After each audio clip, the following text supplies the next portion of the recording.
Right, good morning, everybody in the meeting and everybody tuning in on the live stream for our first online public meeting after the completion of the electoral cycle. Before I hand over to Mayor Skaith to chair the session, just by way of introduction, as colleagues all know, but as members of the public may not, part and parcel of the Mayor's responsibilities is to act in the powers and duties of the role formerly known as Police and Crime Commissioner, or locally Police and Fire and Crime Commissioner. And it's that power and area of focus that the Mayor will be exercising today. So we strongly encourage public engagement around all matters of policing and crime on this particular occasion, rather than the broader responsibilities of the Mayor, which if people would like to ask questions about, we will of course make sure are answered separately by our colleagues who work elsewhere in the combined authority. So that's all I was going to say, and without further ado, Mayor Skaith, I will hand the chair to you. Thank you very much, and thank you everyone for coming this morning, and for the team for organising it, and Tim and his team. Yes, a brand new combined authorities, first meeting today. Really looking forward to being here and be able to chair this meeting. Just to let you know, on apologies, I believe we don't have any apologies come through. And in terms of the minutes, there's no minutes, but the last meeting is available on the OPM website. So that's where we are on there. So if we lead into the performance update, if possible, if that's available. Okay, shall I just do a couple of introductions in the room here before I start, Mayor? Just so that'd be pleased. Yeah, that'd be great. Thank you, Tim. My first meeting. So my name's Tim Ford, Chief Constable of North Yorkshire Police, appointed from the 1st of April this year. To my right here. Yeah, good morning. I'm Scott Bissett, the Deputy Chief Constable, also formally appointed at the beginning of this month. And to my left is... Good morning, everybody. My name is Liam Fox. I'm a Temporary Assistant Chief Constable with responsibility for crime and specialist operations. Oh, so in terms of delivering the performance update this morning, the Deputy will go through the performance pack for you. Okay. So, okay, if I start, Mayor, walking through it? Yes, please. Thank you. Okay, no problem. Yeah, if we just go on to the first slide then, please. Okay, so I'll take this in clockwise order, if that's okay, so it's understandable for people. So this slide basically covers North Yorkshire Police's performance in relation to how quickly we pick up 999 calls once they arrive in the force control room. So what you can see in the top left-hand graph is a trend line over the past 12 months about how that's improved. The national SLA is at 90%, and we strive hard to reach that, and you can see the improvement over that period that we've seen. So a number of forces achieve 90%, a larger number don't, but all are seeking to improve that. And we'll know that the investment that's been made by previously the Police and Crime Commissioner and Fire into the force control room over the past 12 to 18 months or so, and that still continues. So whilst that investment still gets put into the room in terms of an uplift in those that are answering the phones, we would still expect that to improve. What you then see in the May to April is the performance improvement and the number of calls that we take. So over that 12-month period, around 115,000 calls into the first control room that come in through 999s. And then in the bottom graph, what you see is the proportion of calls over that period that are answered in within 10 seconds. So you can see the vast majority, 86%-ish, not where we want to be, as I've said, and we still need to be at 90%. And then the vast majority are answered in under 30 seconds, as you can see, and actually under 20 in many cases. The important bit with this is when we get the HMIC element and update later, one of the areas for improvement that we've been given by HMIC is around our 999 call handling. So albeit the HMIC peer report was much more positive, this is a key area that we'll continue to improve as we move forward to the next inspection. Perhaps I can just come in there. Having had experience of this both obviously in the last 7 weeks as part of North Yorkshire Police, but in previous forces that I've worked in. There are 2 critical elements to the control room. The first one, and the obvious one, is people, making sure that we've got enough people to answer the phone in a timely manner. That talks to the importance of workforce planning. It's a huge strategic issue for the organisation to make sure that we absolutely understand our demand today, that we make proper, reasoned and reasonable assumptions about what demand might do in the future, and make sure that our people plans are in place to make sure that we recruit and retain enough people to do that. It's absolutely critical, and that really talks to the importance of enabling services. The second item and the second critical strategic factor in the control room is about technology, and certainly other forces, and we may get to talk about it elsewhere in the presentation today, are investing in modern customer relationship management systems that make it quicker and easier and involve elements of artificial intelligence to be able to risk assess and identify what needs to be done far more efficiently. So these are the things that coming in new to the force that I will be wanting to consider over the coming months and years. Just on that bottom slide, on the calls taking over 120 seconds, just over 2 minutes, that's 0.69%. That's equates to about 800 calls, I believe. Would that figure be correct? And that does seem quite a long time on a lot of those calls. Probably not acceptable. Yeah. I think that's 2 minutes. So the majority then are linked to a number of issues. One, so if you can imagine, I know there's a public question on a fatal road traffic accident on the A1. So if we get something like that, you will see a spike in 999 calls because members of the public are ringing. So that's kind of that happens when you get that high profile incident happening in public, and the room does have capacity. So it's not that it's dropped in that sense. It's that there is a capacity in the room, and we will take as many 999 calls and prioritise them as we can. So what the technology does in the room, if we got a glut of 999 calls like that, it will prioritise them over less non-urgent calls. So, for example, things coming in on 101, it won't allow 101 calls to come in the room. It will prioritise 999. So that's one issue. A second issue is we can get pocket dials. So you can get pocket dials where, or repeated dialing of calls as well that come into the room. When we get if we get a long call and we pick it up, that's fine because we're speaking to the caller. Where we get abandoned calls, we always make sure that we ring the caller back, and sometimes they don't pick up because it's a phone issue. If we can identify that, we will also deploy on the back of that if we can't contact the caller and we believe that there may be a risk.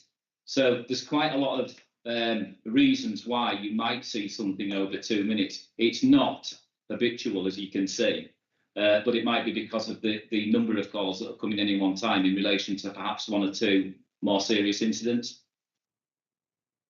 Okay. And just another one for me, the availability of the data set for all calls answered times shows that, on the 999 the data performance side, shows that NYP has 82% for March. Why is there such a difference between that data and what we're presenting today? Yeah, so I think you're referring to the BT data that's available nationally. So we're exploring that now because if I explain it in simple terms, when BT take heavy 999 calls, they don't come direct to forces. That's when you get the operator saying you want police, fire, coast guard, or anybody else. At that point, they then transfer it to the force, and then the time that you see on here is the time that takes North Yorkshire to pick the phone up and speak. The way they measure that time isn't automated. It's basically manual. So when BT pass it to you, it depends on when the operator at the BT end presses the stopwatch, if you like, to stop, to say, I've heard someone speak at North Yorkshire and I've now transferred the call. We're closely examining that because we have one of the longer BT transfer times when you break down that what's in that 10 seconds. So we're currently in discussion with BT about how we can work with them to improve that. It's different for other forces. It's quite strange how there's a variance. You would think once we pass a call and we pick it up, then we pick it up. The other element is how our technology works.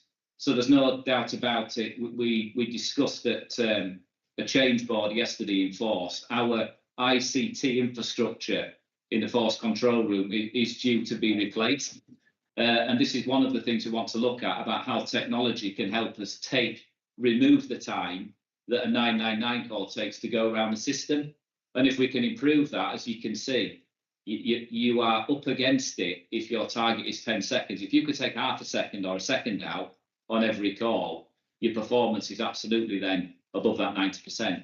So there are little incremental parts of that technology, but also the relationship with BT. What you see measured on here is the timings that our systems will demonstrate to us. Once that call hits North Yorkshire Police, how long then we take to pick it up. So we timestamp the call when it arrives in North Yorkshire.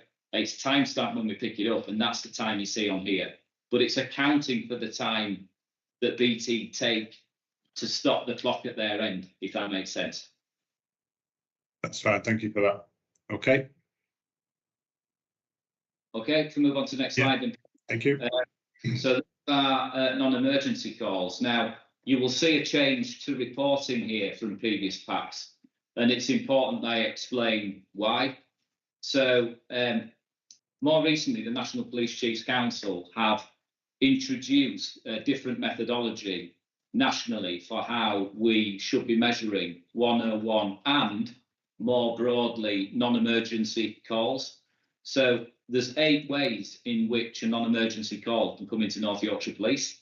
They could either ring a front counter number, they could ring a Northallerton number, and then of course they could use the 101 line. So the new recommendations nationally talk about us being able to capture calls that are non-emergency more holistically, rather than just 101 that comes into the force. So what you see here is a backdated, if you like, performance picture against the new methodology, which is essentially once a call arrives into North Yorkshire Police, how long it then takes not just to pick that call up, but to actually get to somebody who can help them, which is has much more efficacy to it than just simply saying we've picked the call up quickly, but actually the outcome of that might not be that they've spoken to somebody who can resolve the problem. So this is a lot more complex in terms of measuring performance, but it's something that we've worked on over the last 3 months. It's going to be reported on nationally by the Home Office and the NPCC. There isn't as such a target as yet, but they've set a 3-minute expectation that people will either have the option to select one of 5 options. So if you were to ring on a non-emergency number 101 for North Yorkshire Police, you'll get 5 options, either to go through to custody, to go through to the force control room, to speak to a front counter, or to voice recognition to ask to speak to an officer. So this is where the time is measured from where we get the call to then selecting and speaking to somebody through those options. The other element that's important to note here is we've increased our capacity on what we call Queue Buster and re-engineered it. So if you ring on a non-emergency number, and let's say, for example, that there's been an influx of 999 calls like we've just spoken about, you will be able to select an option that says, can you call me back? We have significant capacity on that Queue Buster capability that's currently underused, that could be used a lot more. And our average callback time on that Queue Buster line is somewhere in the region of 25 minutes. The public do not get deprioritised if they use that line. They don't drop out the queue. They actually remain in the queue where they were. And when an operator becomes available to speak to them, they're then spoken to, as opposed to sitting on the line and then potentially hanging up the phone. So where we're seeing here discontinuance rates on non-emergency calls, you'll see now there's 2 areas, which is the small box on the right. You'll see positive discontinuance and you'll see negative discontinuance. Positive discontinuance is where people select an option or hang up within the 3 minutes. So basically, they've either elected to say, I'll ring back later, or they select queue buster or another option. Negative discontinuance is where after 3 minutes, a member of the public will hang up, and that's the one we want to avoid. We want to try and offer people the right option within that 3 minutes so they haven't got a long wait. If we just look at the negative discontinuance at 16%, we last year were up as high as 30% for discontinuance on 101 lines alone. And that's the real test about reducing the level of people who just hang up the phone, they discontinue the call without selecting an option. I will take the opportunity to encourage members of the public, if it's appropriate, to use the queue buster option. We do ring people back, they don't drop out the queue, they don't get lost. We ring people back when we're available and deal with the queries. And you can see there as well on that box that 67% of non-emergency, including 101, are answered. So this is a very different methodology from the previous one, which essentially just reported on the force control room picking up 101 calls. And for good reason, because we wanted to understand that the investment in the control room was effective. In terms of average call times, if you apply this methodology, last year, our average calls times to pick up non-emergency calls was around 6.5 minutes. If you apply this methodology now, it's about 4 minutes, 11 seconds on average.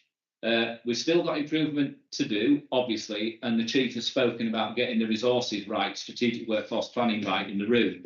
And recruiting into the force control room is a challenge. But we still focus on, but it was important that this is a change in how we describe and explain our non-emergency 101 performance.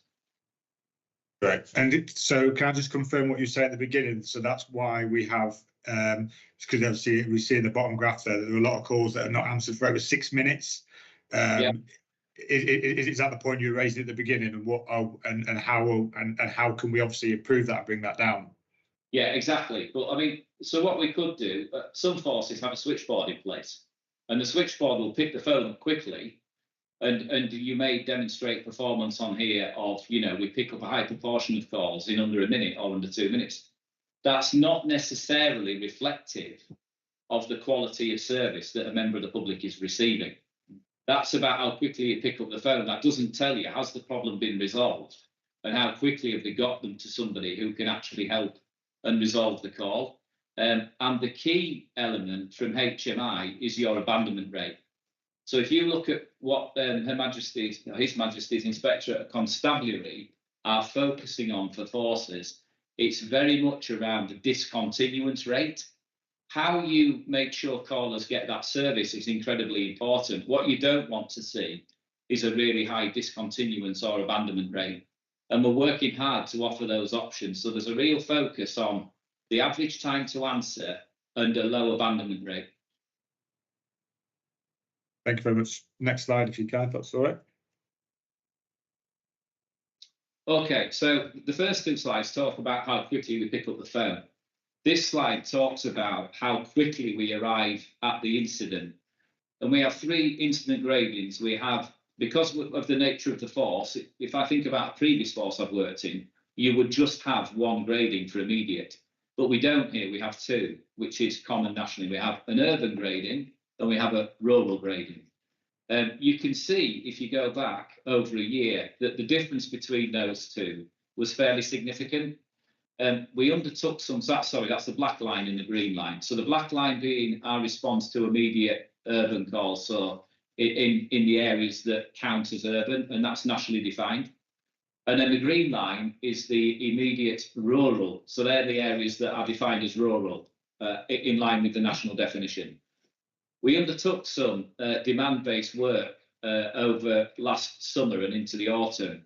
And one of the intentions of that work and objectives was to reduce the difference in response times between our urban and rural areas, and also to improve our response in rural areas to above the 80% target, which is what we want to do.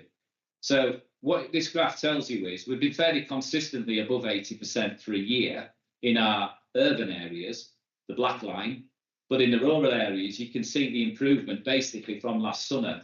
And that work included looking at our geographic deployment sites. So, for example, we have the deployment of response officers from Settle now and from Kirby Moorside, and we're looking to make that as regular as we possibly can because we're still moving the staff around in the force. So there's a whole host of different measures that have contributed to that improving emergency performance. But I think that's a positive picture in the main for urban and rural performance, and it's above now, certainly since January for rural, it's fairly consistently above where we want to be. The red line is priority performance, and that's attendance to calls within an hour. And we've still some improvement to do on that. Although you can see there's been a steady increase over the last year or so. That's more reflective that you've got officers in the right place in the force, and we're still continuing to move our teams and post people to where our demand tells us they need to be, and we continually refresh that. So I think that slide there demonstrates our response to immediate incidents and our response to priority. I said the priority will remain a focus. The bottom boxes tell you on average how many officers will attend certain incidents, and there'll be reasons for that over the life of the incident, whether it's antisocial behaviour, crime, or public safety and welfare, which is what PSW is. And then at the bottom left, you've got the 90-day data, which basically demonstrates which geographic locations in the force attract what type of demand. And it's no surprise, the urban areas, York, Selby, Scarborough and Harrogate are the ones that have the highest level of immediate calls, and the other more rural areas have lower. And that's some of the challenge here, is policing the sparsity. What we don't want is a postcode lottery in terms of if you live in a rural or urban area, you get a disparate level of service, if that makes sense, recognising that responding in highly rural areas is more challenging than it is in urban. Excellent. That's fine for me. Thank you. Okay, so I'll move on to crime levels then. A fairly positive picture, as you will see from the trend in terms of crime levels across North Yorkshire. I think we would all agree, I know the Chief would, one crime is too many, and we want to reduce the amount of victims we have. So there's no target here. It's as low as we can take it, basically. That's clearly our key role. So that's the top line. That gives you the trend since 2021. So that really starts flattening out the COVID effect as well, because it was strange pre-COVID. If you look at the bottom box, that tells you, sorry, bottom right, that tells you where North Yorkshire is per 1,000 population in each crime type. Below across the board, other than bicycle theft, we have seen some recent upticks in burglary and vehicle crime, which we'll come on to. But we've been very proactive in getting into those problems and targeting offenders, arresting and charging them where we can. And then on the left-hand side of that slide, you'll see quite a technical term, crime data integrity. So that we've shortened that to CDI.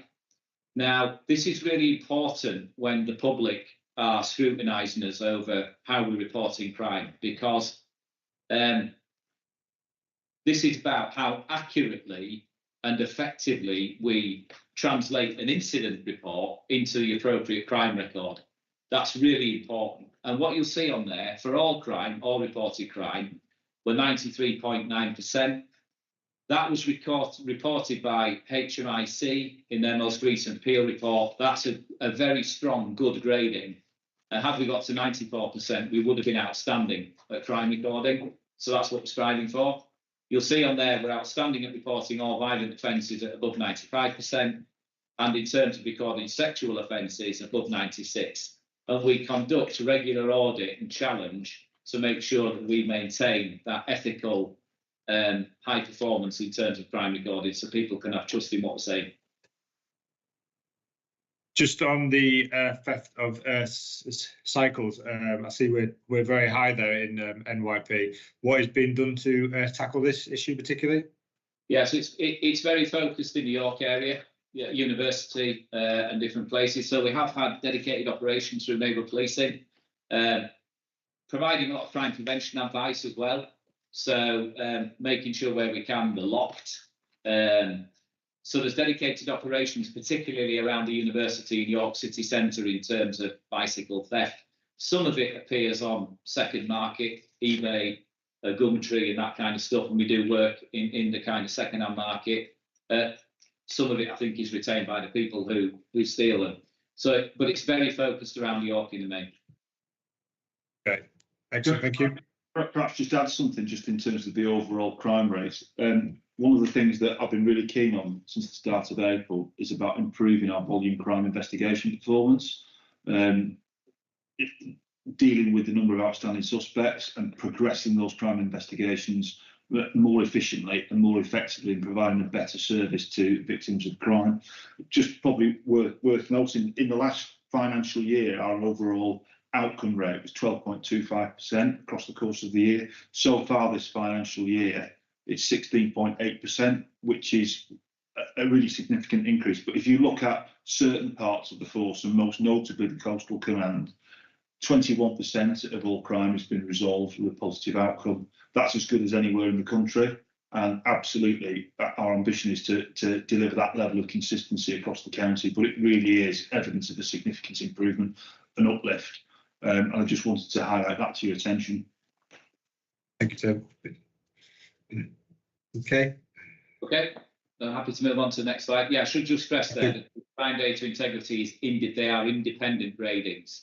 We monitor it internally, but those being reported there are independent, are in the constabulary inspector's report. Okay, Dave, move on, thank you. So what we see here is 2 slides on burglary, residential, and then robbery. So the top slide covers the trends around burglary residential. There's no doubt we've seen an uptick from February into March and into April. There's a high proportion of that offending is cross-border organised crime. So to the north of the county and to the south, Selby had a particularly focused problem around burglary. I'm pleased to report we had a proactive operation called Operation Decrease, and as a result, currently 1 offender serving over 5 years in prison, and 11 burglaries were detected as a result. And there's another couple of offenders currently on remand that are being investigated, and we're doing that in partnership with West Yorkshire. So that shows you working in partnership, as you saw in the news yesterday, around county lines into the Skipton area from Keighley. We do work closely with our cross-border colleagues, and the same to the north with Cleveland in terms of offenders from over there. It's been a real focus of burglary residential, the amount of outstanding suspects we've got, to reduce that and to improve our burglary outcome rates, which currently are sat at around 10% since January, which is a vast improvement from the 4% that we had last year. So we're going to maintain the focus on our outcome rates for burglary. If I come to robbery, you can see there we had an uptick in February, but that's now under control in terms of our robbery performance. And then the next one, sorry, Dave, yeah, could you go to the next slide? Sorry, is there any questions on that, Mayor? Burglary and robbery? No, that's fine, thank you. Thank you. Okay, we'll go to the next one, which is violent crime and vehicle crime. Violent crime, obviously a key concern for the public. A significant proportion of reported violent crime isn't on the street, it's in private, sadly. It's domestic abuse related assault and crime, to give some context. But you will see again there a reduction in violent crime across the county. And then the next one is the vehicle crime element. We did see, it speaks for itself, an uptick in vehicle crime, very concerning actually, February into March. But again, we've targeted specific offenders. One to the south of the county has been charged with 15 offences. But by the nature of vehicle crime offending, it's quite difficult to get them to go to prison because of the nature of the offending and how the courts might view vehicle crime.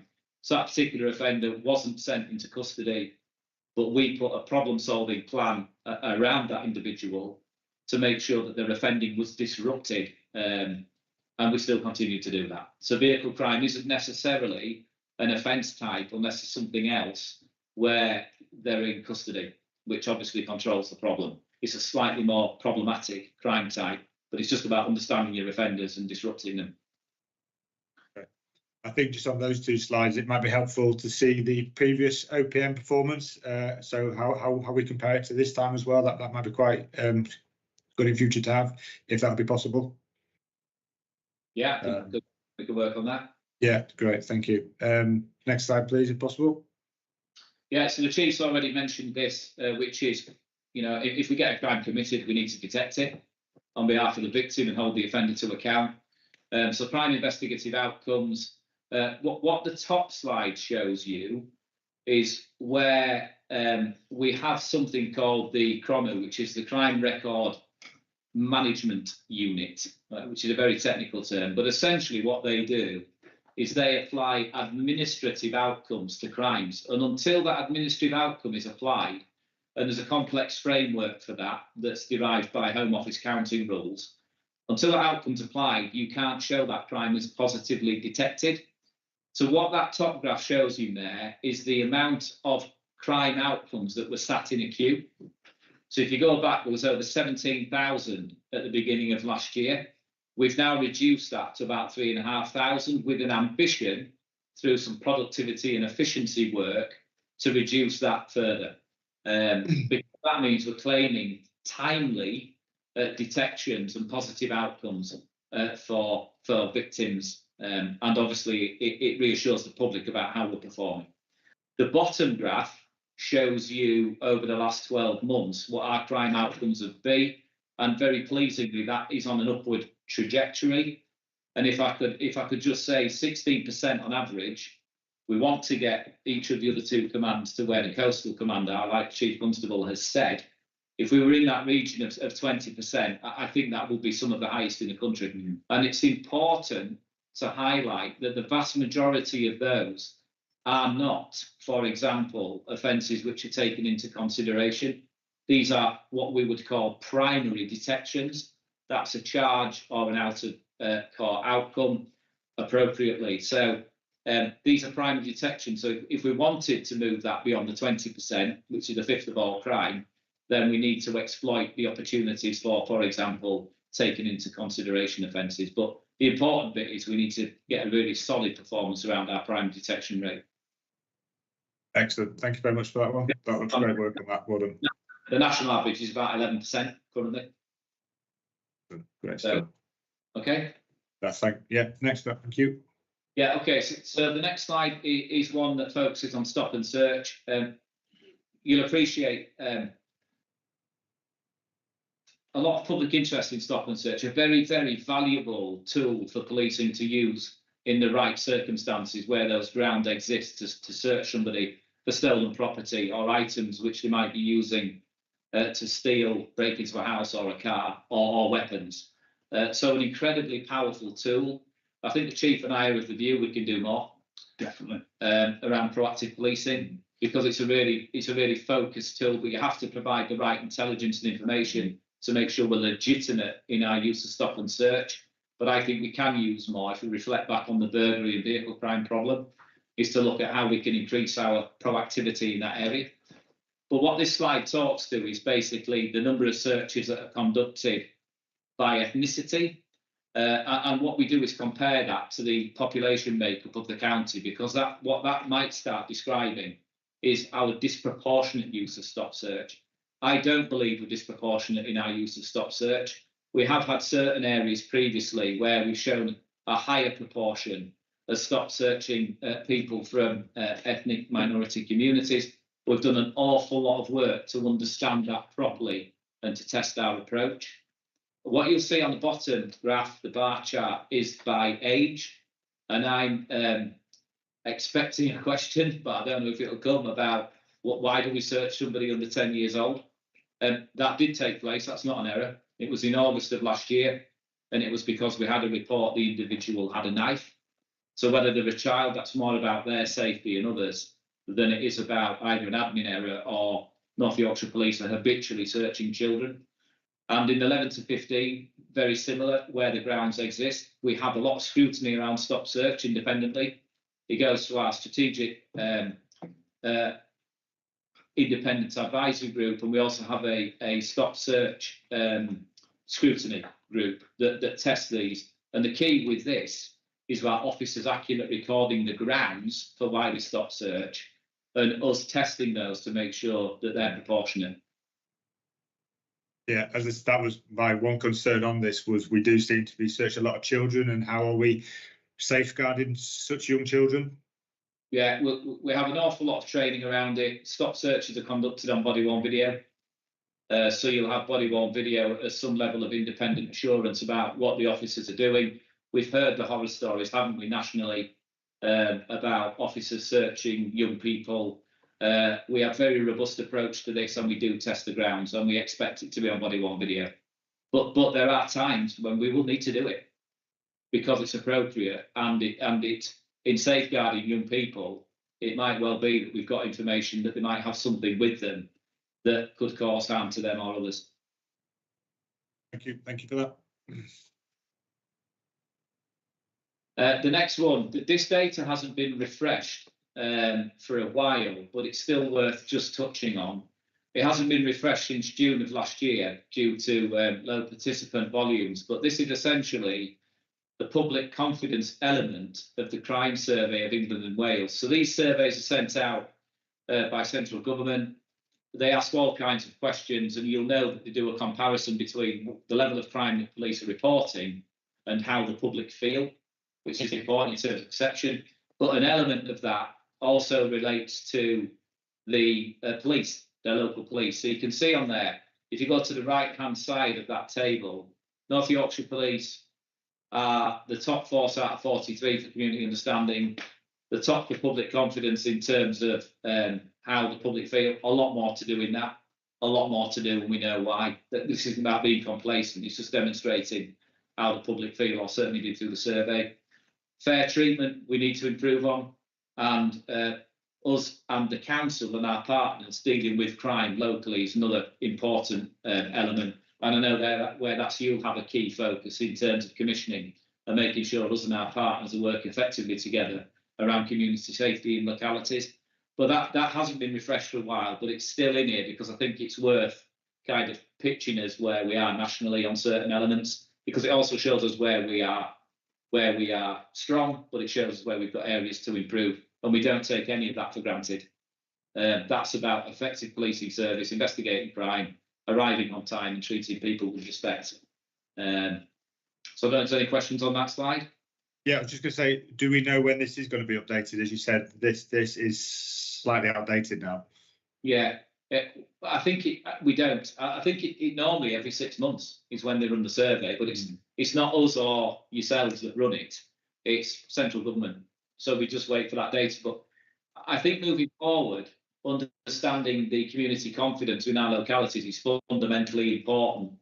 And I have been in a previous life, I know the chief has as well, where those locally based confidence surveys are really the fuel to driving the focus of neighbourhood policing teams in addition to crime trends, because it's where you really understand what's concerning local residents. So I think I could see Simon with his hand up. Yes, please, Simon. Thank you, Mayor. Mayor, thank you for your support in relation to the carrying on the work that we began under your predecessor in relation to the shared issue of public confidence in policing. In that vein, I'm aware that Chief Constable Forber has a very clear message for the public and, for that matter, for the force in relation to standards. And I wondered, with your permission, Mayor, whether I could invite him to set out that keynote so that the public can hear it in this initial OPM. Yeah, absolutely. Yeah, if that's okay, please, Tim. So you're talking in terms of standards or neighbourhood policing, Simon? Standards, Chief. Yeah. So I've been very, very clear right throughout the selection process to be the next chief constable, and in all my initial communications with the force, my ambition is for North Yorkshire Police to be an outstanding force. That is beyond the force that just does the basics consistently all of the time. That's the hallmark of a good force. An outstanding force is one that puts communities absolutely at the heart of what we do. It puts preventative policing at the forefront of our delivery, and it prioritises early intervention. And the way to do that, based on my experience, is about effective neighbourhood policing, dedicated teams of officers that do three things brilliantly. One, they engage with communities, so they understand the issues that matter most to communities and take tangible action to deal with them. They use evidence-based problem solving.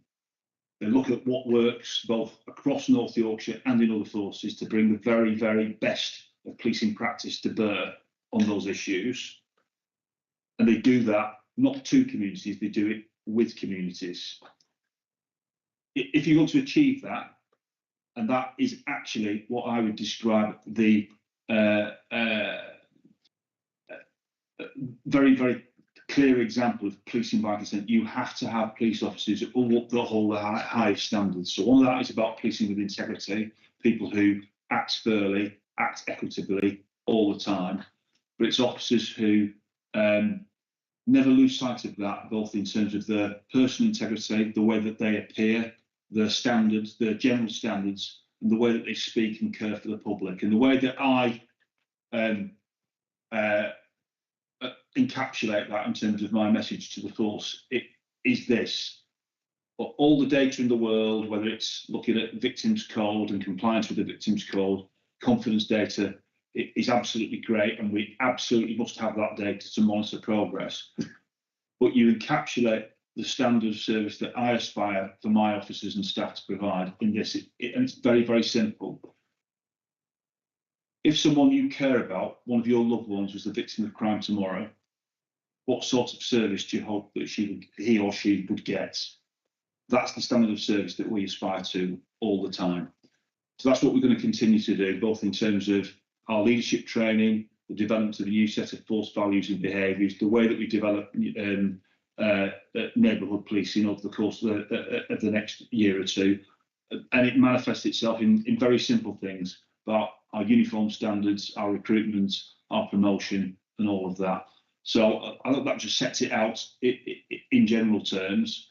Obviously, it's very early days in my tenure, but there will be more to come in that regard over the coming months. Excellent, and thanks very much for that update. Thank you. Okay, on to the next slide then. So I'll touch quickly on these really important slides. These are our people who'll go out and do all the things that are really valued by the public to the best of their ability. So you'll see there PCSO FTE full-time equivalent, a budget for around 163. Our actual PCSO numbers are about 145 at the moment. I'll just touch on that if I may. That's because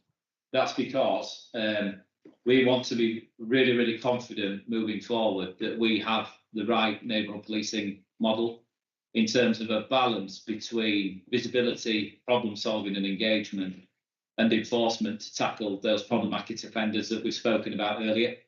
So we're just in the process of looking at what that neighbourhood policing model looks like longer term, and that'll be clearly in close discussion with yourself, Mayor, and the requirements of communities in terms of that, and really understanding what the threat and risks are to those communities and how we might best tackle them. So PCSO is incredibly important to the neighbourhood policing teams and to communities. But we've also extended, if I may just mention, the collaboration with the fire service.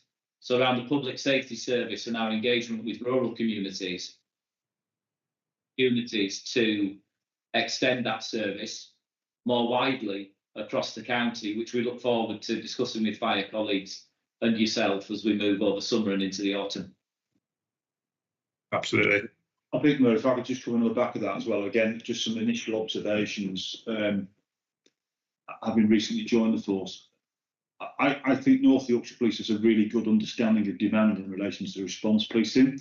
The work we did with process evolution gave us a really clear sense of the number of officers that we need to work in response.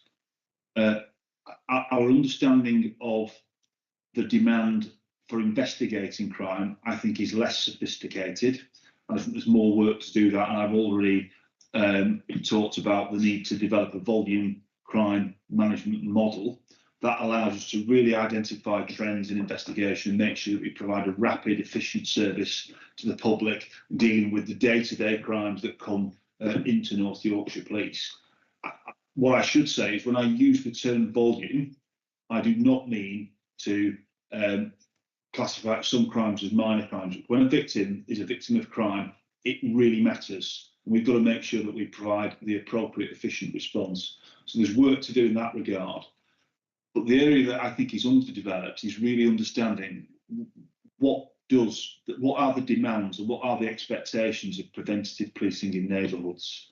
And there's definitely work to do in consultation with communities about what they want from their neighbourhood policing teams, and making sure that we've got the right workforce mix to do that.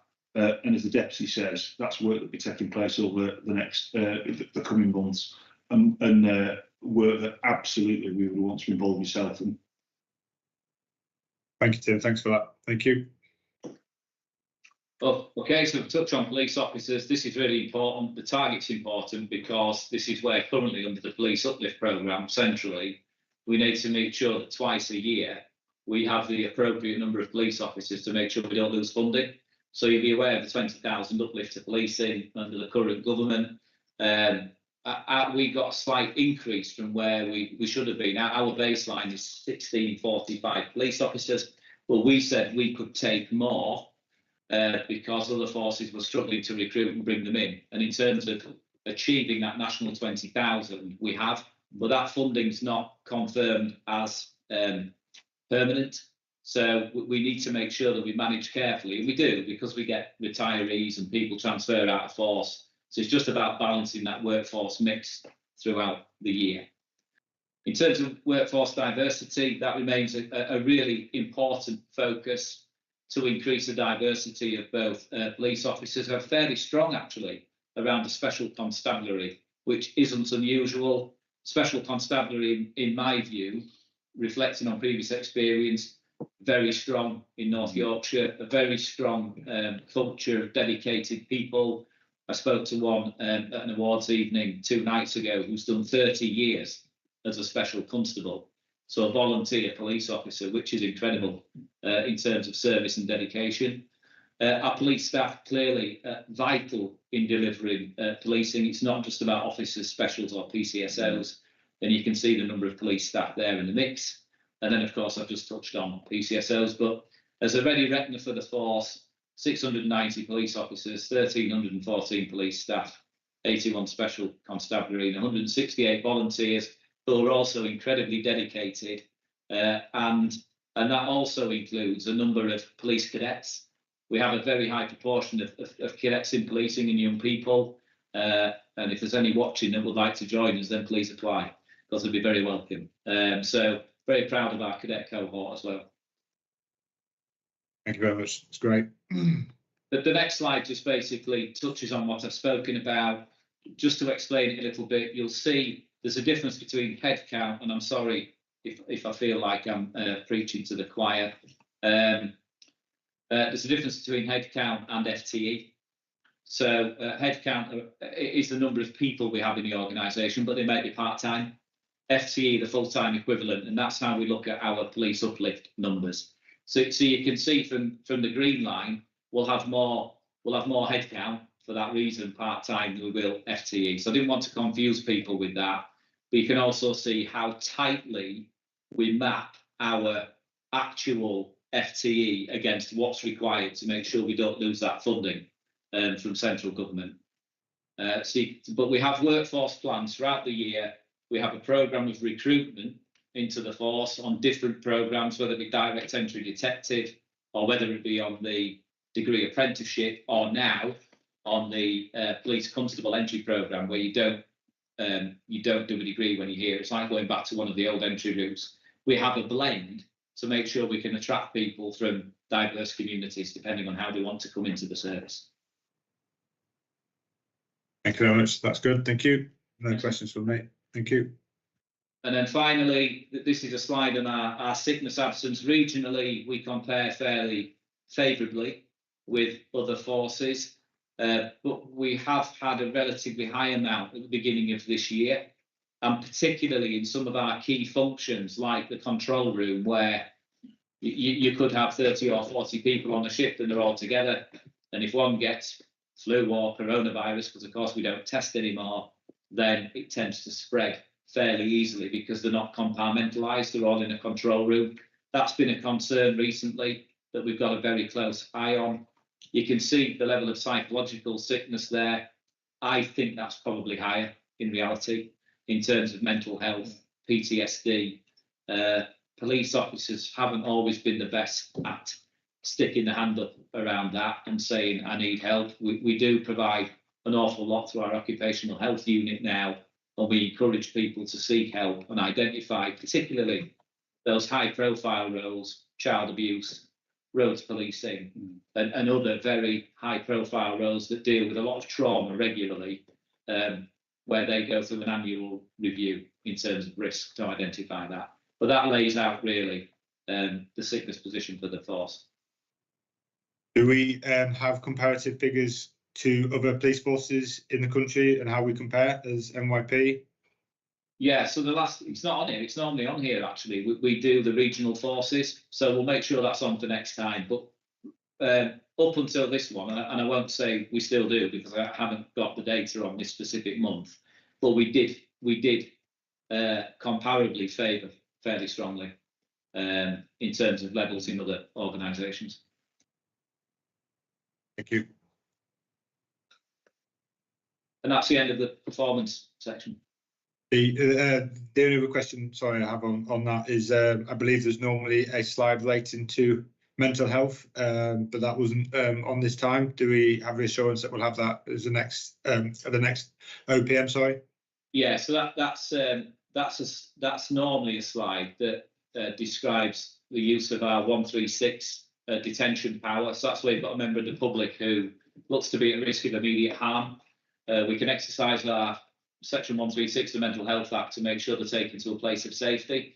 That data is from TUV normally, and we're just waiting for that data to be provided to us, because that's where we'll pick up the amount of detentions that have gone to a place of safety, how we've exercised the power. So that's why it's not on there. Thank you very much for that. Thanks for the update. Thank you very much. Okay, so on to the thematic topic presentation, serious organised crime, I believe, next, if possible.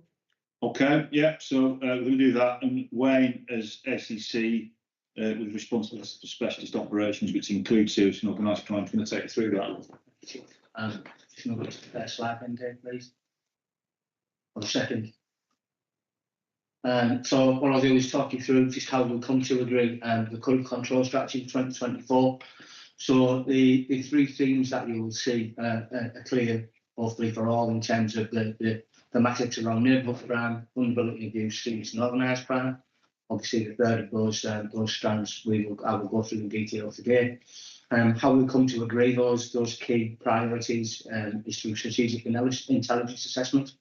That process was undertaken between January and March of this year and was very much focused on the data that we understood for the last 6 months of 2023 entering into 2024. That ultimately agreed through a group of individuals within policing strategic and tactical leads with the following themes. So under neighbourhood crime, with the priorities of road safety, fraud, as the DCC has already gone through in terms of some of the demand data, residential burglary for city and county, on the basis of the demand that we've seen within those particular districts, and a focus on rural crime within identified hotspots. And that's a change from 2023 priority control strategy, whereby we focused that quite heavily on the coast, but that will be a sort of rolling programme of assessment. Within the vulnerability and abuse strand, you will see domestic abuse, child sexual abuse and exploitation, modern slavery, human trafficking, including organised immigration crime, rape and serious sexual offences and stalking. What you will see as I go through the presentation is particularly modern slavery, human trafficking and organised immigration crime, CSE and CSA, are very much intrinsically linked to how we approach tackling serious and organised crime, which, as you can see, includes primarily drug trafficking and drug deaths, county lines, Western Balkan criminality, and serious violence, which again the DCC has touched on within the performance pack. Thanks, Dave. Thank you. Yeah. So I'll touch on obviously what serious and organised crime is around some of those definitions. But obviously, primarily it's a threat that seriously impacts on local communities and involves crossover between a number of crime types, which are clearly recorded within the slide. So I'm not touch on those because you can see, and because of the nature and understandable nature of reporting regionally, locally, and nationally around the threat of serious and organised crime, people online I'm sure will understand the crimes which sit within that. What I will say is that within North Yorkshire Police, our understanding of serious and organised crime is ensuring that crossover of crime types we're bringing together more fully. I think it's recognised that traditionally serious and organised crime are considered, particularly around drug supply. But as I've said, it very much currently involves the exploitation of the most vulnerable people in our communities, particularly around modern slavery, human trafficking, fraud and sexual exploitation, which I'll talk you through as we go through the slides. Well, as I do so, I will explain some of the changes which have been made to our internal policing structures in recent weeks, and that's very much to improve our response to serious and organised crime. What I will say is the focus is very much going forward going to be on a strong neighbourhood policing delivery, and that's in line with Chief Constable Forbes' vision really around how we disrupt criminality with a strong neighbourhood presence, and in that way we can, in my view, safeguard those who are most vulnerable to harm, whether that's through exploitation of themselves or for the personal gain of another. Is that Dave? Yeah. So I'll take through that. Obviously, I'm not going to just everybody can read the slides, so I'm not going into too much detail on them. What I will do is I'll just explain the type of crime types and how they come about and what we're doing to tackle them. So CSE, I think, is predominant. It's probably more matured in terms of the media coverage that it gets around child sexual exploitation because of some of the national issues that we've encountered. But really fast moving and progressing is the criminal exploitation of children, and that is very much intrinsically linked around the county line drug supply issue, which all forces given the country an experience in. That very much is linked to cuckooing, which I'll talk through the definition of as we move through the slides. What I will say is serious violence is on that. You wouldn't necessarily think that as a crime type in terms of bringing any sort of value to criminals in terms of commodity or product, but it is an ever-present in all strands of serious and organised crime. And that's very much for those involved within organised criminality to enforce their own authority and statute within the criminal fraternity. Those are the key crime types which we seek to tackle every single day in North Yorkshire Police. Thank you. So what I will do now is just talk you through the recent restructure of how we approach both major, serious and organised crime. So I was recently promoted temporarily to Assistant Chief Constable in December. What I immediately recognised was that we needed to have enhanced focus around how we approached serious and organised crime, and a very mature response to how we dealt with major crime, including homicide.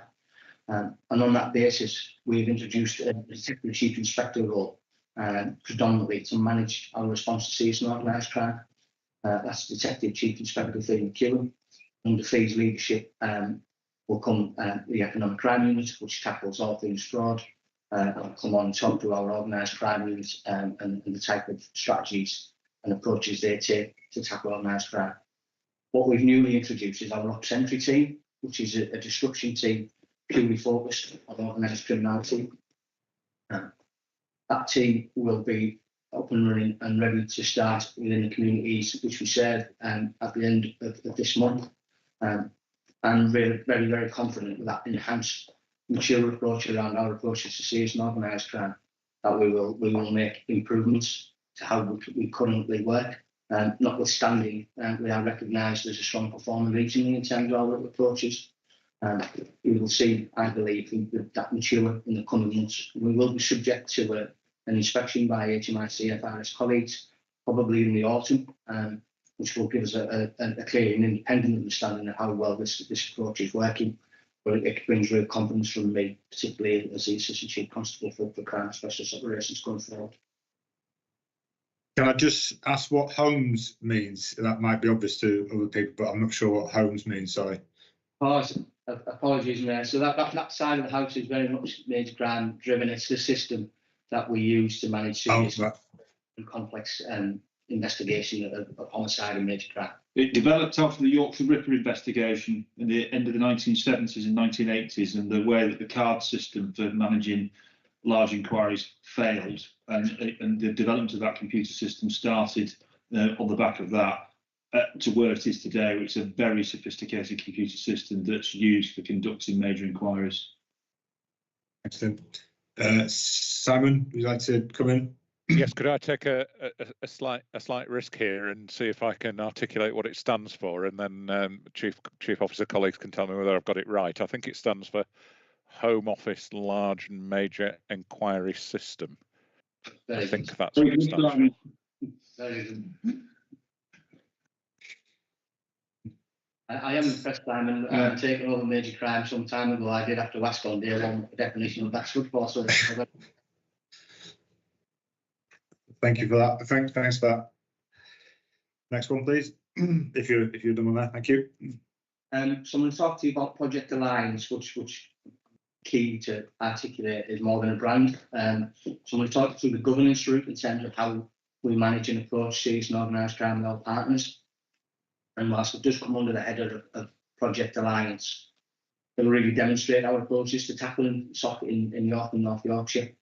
Basically, a robust partnership arrangement, which involves all the key agencies. I'll give you a full detailed breakdown of who those agencies are, both within the public and private sector, to combat serious and organised crime and manage those risks and harm. So focusing first on the SOC board, this is a goal-level partnership board that has oversight of SOC for York and North Yorkshire. It sets strategic direction for the partners. The group considers and endorses recommendations of the serious and organised crime local profiles. That SOC board will sit quarterly. It's a strategic planning meeting and very much feeds the then localised organised crime group meeting. That sits 6 weekly, and that involves the use of a morale scoring process, which is the management of risk and law enforcement. For those groups that may be developing towards or are currently involved in organised criminality. And that meeting will also track activity against organised criminals, which has been previously agreed. That meeting then feeds a disruption panel, which is a monthly meeting between all partners in which we discuss intelligence requirements for the coming month on current organised crime groups. And those requests and taskings are made through and disseminated to partners to encourage full partnership information sharing, because we recognise this is not just a policing problem quite clearly. That meeting then feeds local and force level tasking meetings in which assessments made around the threat, risk and harm that organised criminality poses across all districts. The tasks from those local meetings then fed into force level tasking meeting, which is chaired by myself, where I'll consider those bids and look to, in the month ahead, put in place specialist operations resource to tackle organised criminality. And the key agencies involved within the Alliance approach are our community safety hubs, local council, Home Office, the GAIN network, and North Yorkshire Fire and Rescue colleagues, training standards, housing, immigration, including North Yorkshire Safeguarding Children's Partnership Board, and a host of other third sector agencies. Thank you. Thank you. Next slide, please. I'll take you through some of the specialist capabilities that we benefit from here in North Yorkshire Police. So I did touch on our organised crime unit, which is within the organisational structure. Our organised crime unit is led by a detective inspector under the leadership of DCI McEwen. They're responsible for the delivery of complex investigative strategies against those groups that seek to cause harm, but very much around the highest risk of those groups, where we consider a range of tactics to disrupt that type of criminality. Our missing and exploitation team is a recently introduced team. The focus is very much around missing people, adults and children. There's an enhanced focus on child exploitation, as I previously mentioned, modern slavery, human trafficking, and organised immigration crime. And just to give a flavour of some of the recent successes achieved by that team. in terms of how we make it clear the difference that they're making. In recent months, they've identified and disrupted a labour exploitation case in the care industry, which was significant. Their interventions led to a number of victims being safeguarded and several offenders arrested. That company subsequently being liquidated, can no longer operate, which is a real success for the team, for ourselves and partners. The team have also recently executed several warrants and arrested members of an organised crime group for their involvement in the sexual exploitation of vulnerable sex workers. And that investigation has then subsequently been handed over to our organised crime group unit to deliver more fully. Really quite excited. Talked about our century stock disruption team and the introduction of that team, which will be very, very much focused on the pursuit strand of the SOC strategy. Quite excited, very much excited about our financial abuse safeguarding officer. We've had national recognition around how we utilise that particular role. FASO role, as we call it, to subject matter expert in the force for the area of safeguarding victims from fraud and financial abuse. They very much look to educate and assist vulnerable people in eradicating financial abuse in North Yorkshire. They act as a first point of contact in North Yorkshire in relation to all vulnerable victims of fraud. And they very much drive how we use our fraud ambassadors locally across the force, and both on a national level. Those fraud ambassadors come in small teams. It will be a portfolio role across respective districts for responsive neighbourhood officers. And they're really there to identify trends of criminality, developing threats to the public. And in response to that, they'll re-engage with our financial safeguarding abuse officer and instigate a full multi-agency response through the identification of key stakeholders. And that very much develops, I'll come on to the 4P strands in terms of how we approach SOC, but very much enhances our approaches around protecting prepared strands for looking after and safeguarding vulnerable people. The Yorkshire Humber Rockley Regional Organised Crime Units, they provide specialist support to our ongoing operations, and they assist us in delivering a range of tactics.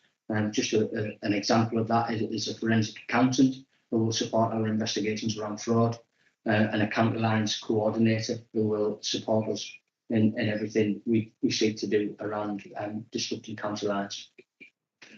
No, if I just come in here, one of the things again I just want to emphasise, second to bottom there, the neighbourhood teams. Throughout my policing career, I suppose there was a time when most police officers would think that serious and organised crime sits with a specialist squad and a central unit across the force, and that's manifestly not the case today. We talk about seamless integration in terms of that fight against organised crime, stretching right from the neighbourhood teams who are at the heart of that frontline delivery with the public, right through to the National Crime Agency, and having a seamless tasking process that moves up and down. So there's a really good intelligence picture around serious and organised crime. The groups that are undertaking this are mapped and we understand who they are.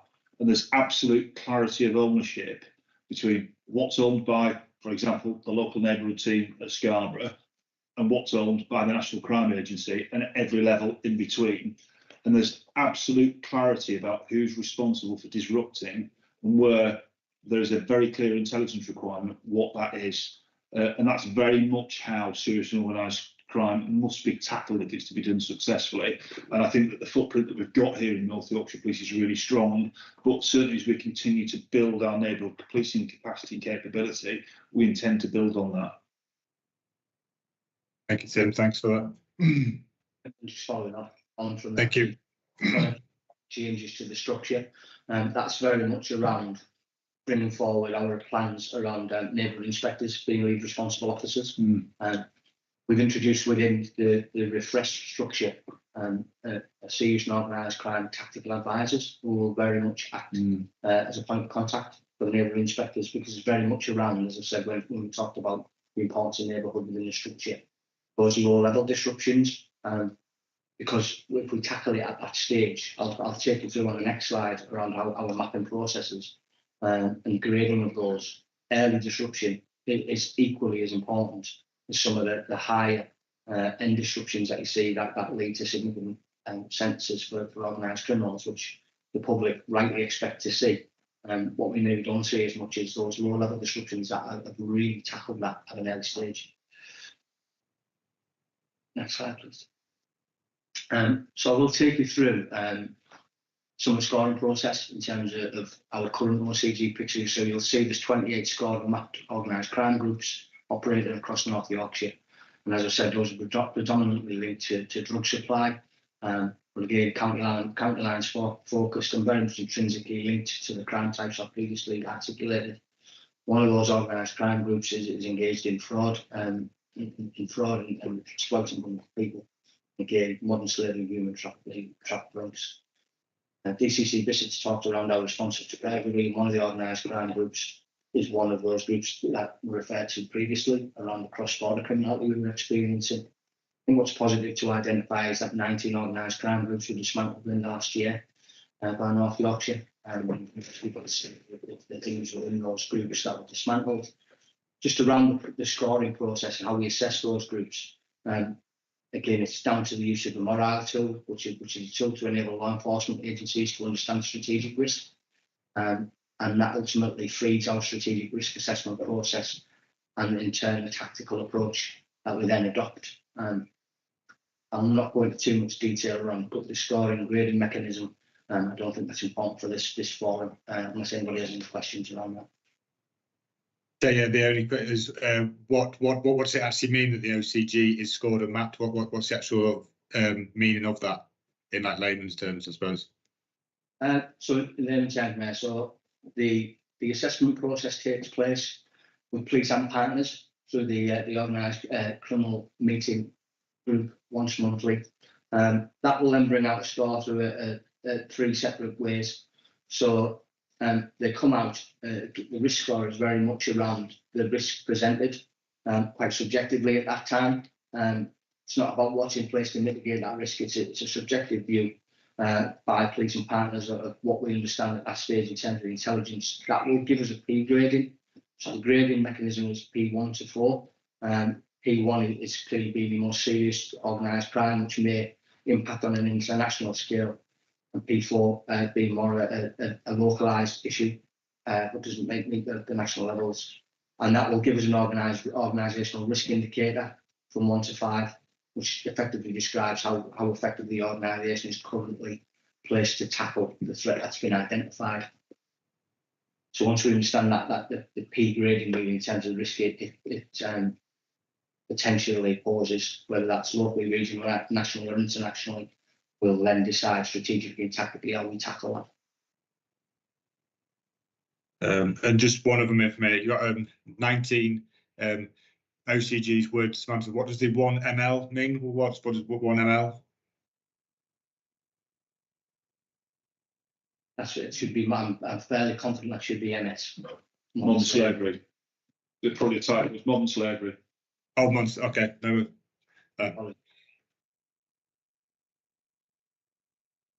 And so the national SOC strategy very much mirrored the counter-terrorism strategy, because we've seen the benefits in terms of approach of how we tackled terrorism through the contest strategy. It's very much driven around 4 Ps. So pursue, prevent, protect and prepare. I'll come on to the next slide in terms of how we recognise and record our disruptions. North Yorkshire Police are currently rolling out a system called APNIS, which is the Agency Partner Management Information System. And that effectively will record our disruptions and monitor performance. That's going to be really important to take us forward. We are one of several places that are utilising that system and benefit from National Home Office funding. Because ultimately, any one of those 4 Ps could lead to an effective disruption of organised criminality. And I always come back to, I think it's probably the fault of media and television that the public only expect to see, doors being taken off hinges, etc. It's much more important on the safeguarding for individuals. So if we can go on to the next slide, I'll take you through our disruptions, the data that presents, and how we're going to improve that going forward.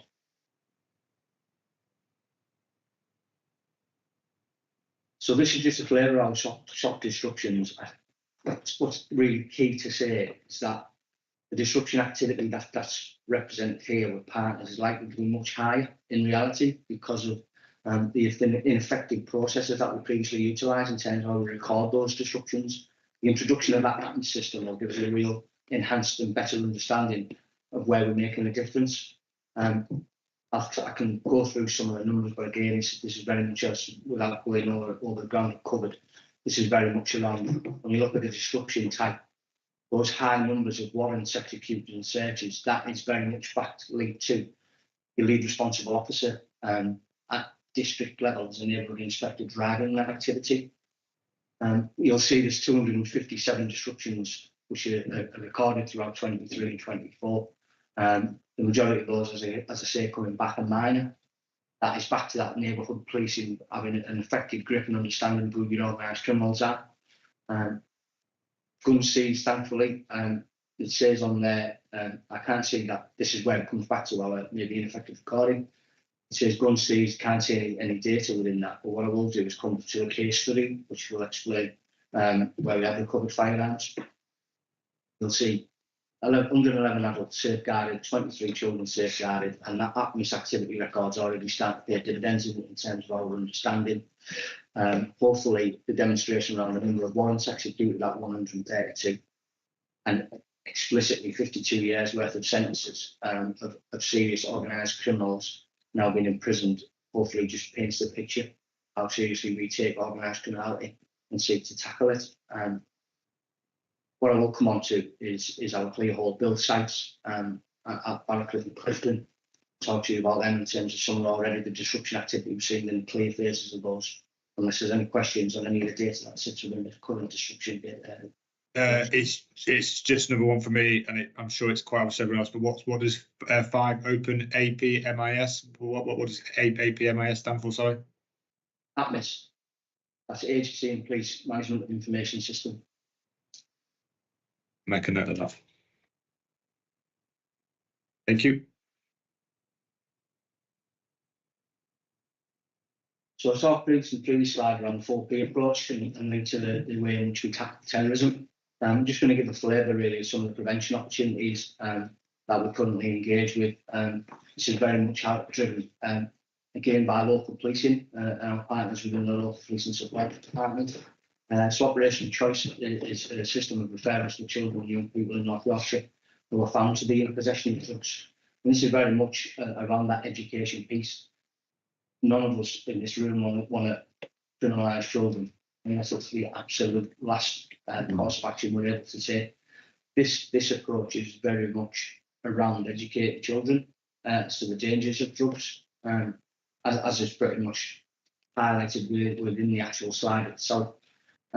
This particular approach with police, both with police and partners, has won an award for outstanding contribution to child-centred policing, the National Police Chief Council Local Policing Awards. Hopefully it's just a further demonstration of that joint approach around how we tackle serious and organised crime outside of what the public rightly expect to see with regards to the robust management of offenders. It needs to be victim and offender focused and centric. Is that a course that is optional, or do they have to attend that course? It is optional, but what you'll find there is that in 99.9% of cases, those involved will engage. Thank you.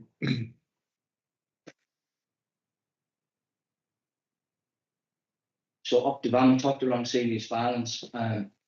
This is to my mind, been integral in how we've reduced our serious violence and homicide rates. Not to focus on the negative, but in 2022, North Yorkshire Police was identified as an outlier for homicide as we came out of the effects of COVID. We really had to react and respond to that in terms of how we look to mitigate the threat of serious violence. And this was very much geared towards children and young people who were causing each other harm, which I'm sure you've seen national intended exposure that's brought. This is an intervention for under 18s who were suspected and are known to carry knives. And again, it's very much around early intervention and prevention. It may be a single strand of intelligence which suggests that a child may be in possession or is thinking about carrying a knife. And what our teams will do is engage with them really early and discuss with them the dangers of knife carrying and really just try to prevent them engaging that type of behaviour and signpost them to areas that obviously will have a greater positive effect on them. And again, just as a previous slide question, is that an optional course as well, or? This is the early intervention piece, really, Mayor. This is, as I said, it's more around single strand intelligence. So where we're in possession of information which may suggest a child may be moving towards carrying a knife or has a particular interest in knife carrying, we'll engage with them really early. We'll interview them with parents in education settings and really go through the dangers. Thank you.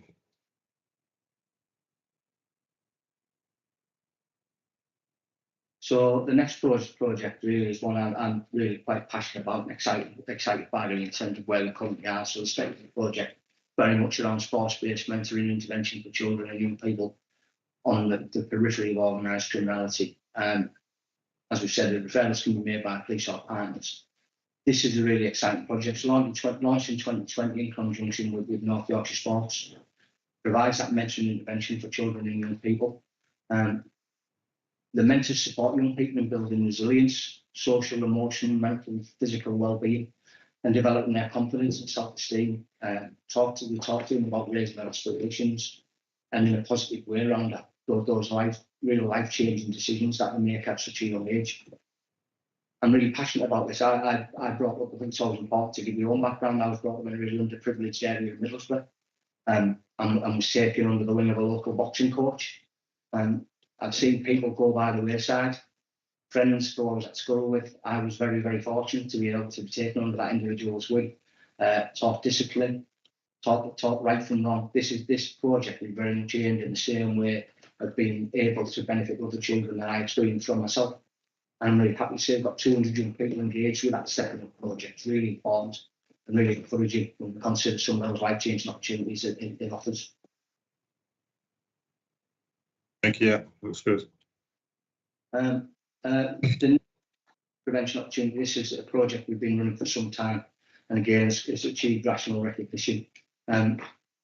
Trapping County Lines is basically a comic strip style story about a group of friends who were groomed into county lines offending and who suffer the consequences again of carrying a knife, very much linked to the serious violence piece. And it's delivered by Christina Gavatas. She's been working in partnership with both Humberside Police and ourselves for some time. And we've benefited greatly of the game. This is funded by the previous North Yorkshire Police Fire and Crime Commissioner. And we have a mirrored approach within Humberside.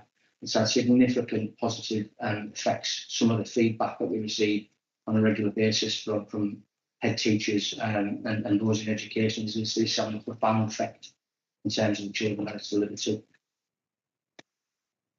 So we've got a hand up there. Jenny, would you like to come in?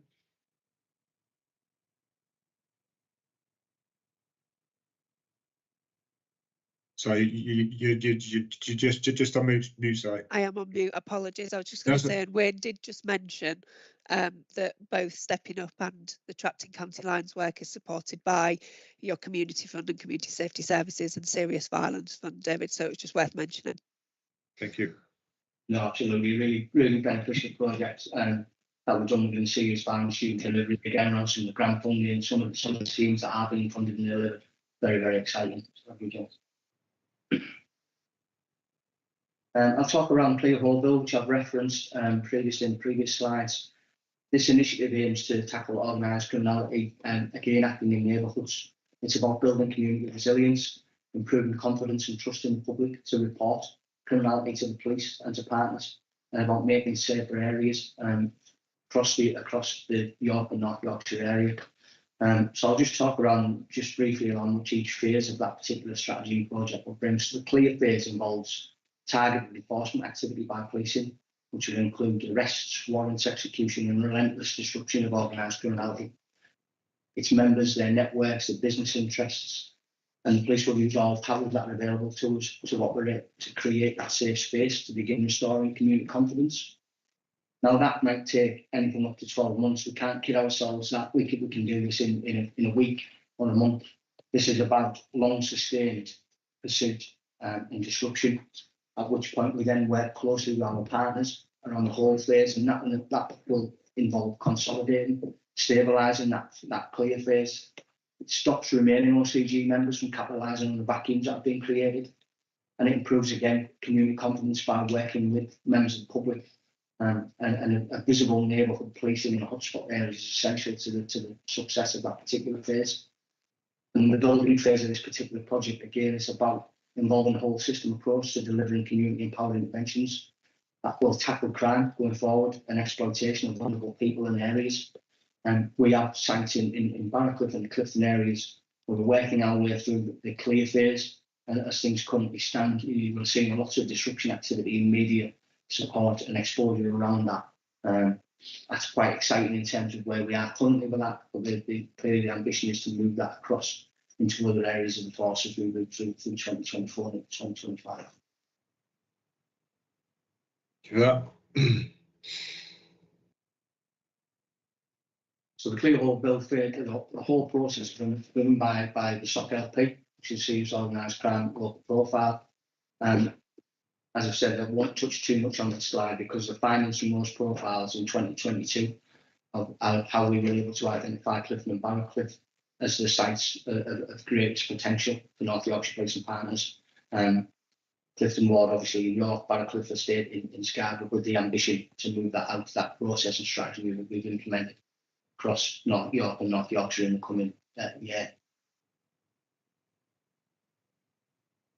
Thank you. So I've touched on a number of the crime types. I've said that the predominant crime type which features across serious and organised criminality is the use of drugs and drug supply, and much of the activity against SOC relates to that particular crime type. But as I said right at the outset of the presentation, it's intrinsically linked to the exploitation of vulnerable people. I'll come on to the use of Naxalone and the importance of that particular approach in reducing death from drug use, and talk to you a little bit around counter-violence activity and the impact that has. So really our approaches very much include proactive activity at force and command level against those organised criminals. And what we do know from our assessments of intelligence is that our primary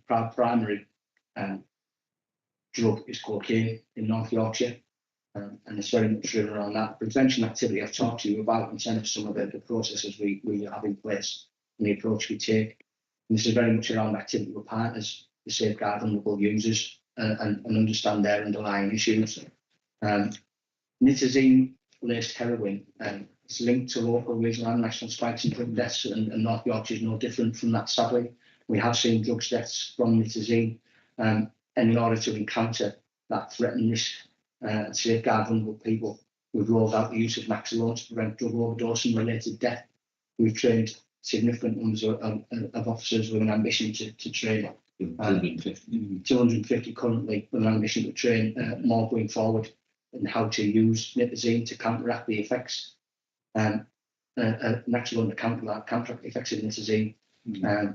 We're also engaged with the North Yorkshire Drug Analysis Project, which allows us to accelerate drug testing and understand where we may see themes or trends of particular types of drugs within our communities that cause the greatest level of harm. It is important to get upstream of this issue around synthetic opioids. Is becoming a national, and it's certainly an international issue when you look at the drugs market in America now and the prevalence of synthetic opioids and the impact that that's having. Making sure that we are match fit to deal with that is really important. Yeah, absolutely. Thank you, Tim. Next slide, please, possible. I talked to around right at the start around cookering of vulnerable victims in North Yorkshire Police. We are, again, no different from any force in the country, really, in terms of the vulnerability of victims who will see their premises taken over by organised criminals for the use of drug supply and the exploitation of those individuals. I've talked to you about the introduction of missing and exploitation team and the significant strides that they've made. We'll see at the time of presentation, there's currently 12 mapped and scored OCGs, which are primarily related to counter-violence. 5 of those OCGs affect York and Selby, 3 affect Scarborough and Rydale, with 2 affecting county across Harrogate, Craven, Ingleton and Richmondshire, with the remaining. The definition of counter-violence, because it gets a lot of media exposure, I don't think anybody really goes into the definition. It's basically the term that's used to describe gangs and organised criminal networks involved in exporting illegal drugs into one or more important areas, using dedicated mobile phone lines or another form of deal line, likely to exploit children and vulnerable adults to move and store drugs on their behalf and other commodities through coercion, intimidation and violence. I've talked to you around what that cooking looks like. We work very closely with our partner agencies to exchange information in relation to cuckooing victims and locations, and that really drives the work that the missing exploitation team do around safeguarding those individuals, engaging with them early to talk to them about the dangers of engaging with criminality, and seeing some real benefits from that. Thank you very much for that. DCC Bissett's talked in detail around organised acquisitive crime and the successes we've seen, particularly around what we will call 2-1 burglaries, where offenders will enter premises with a view to stealing car keys and the vehicle itself. Over and above what DCC Bissett's talked around in terms of that success, we've recently had three ATM cranes which have been stolen in the county area. We quickly identified those individuals as a travelling organised criminal group from the Durham area. Arrests were made within 24 hours, and those ATM machines, including the cash, were recovered, which was really a positive for obviously the victims of those particular offences. Those offenders have been charged and remanded and are awaiting trial. And as Mr. Bissett was already alluded to, our robbery levels remain low.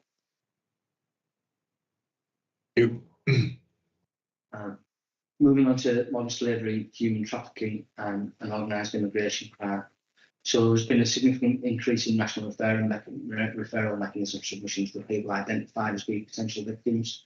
Just a very broad overview around what that national referral mechanism looks like. This basically is a mechanism that supports police and partners to make an assessment around whether somebody who's involved in organised criminality may be a victim themselves.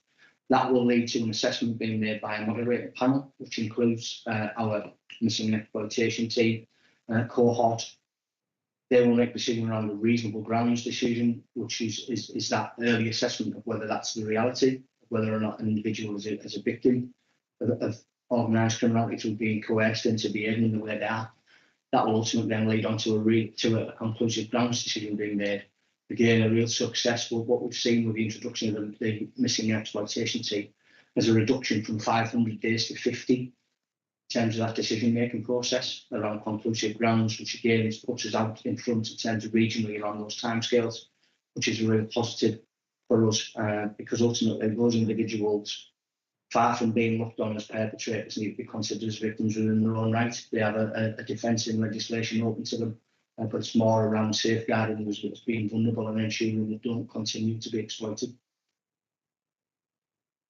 Thank you. Next slide, please. I'll talk to you a little around fraud and our approaches around that. You can see in the slide our highest types of fraud are online shopping and auctions. And there's a significant focus, as I've talked about in previous slides, with the use of our FASOs and fraud ambassadors to prevent safeguard people through prevention and early intervention. That's just an understanding and a physical demonstration of the ages and range profiles involved. I'd rather go through the next slide in more detail if we can, which will give you an understanding of our approach. That's fine, thank you. Yeah, great.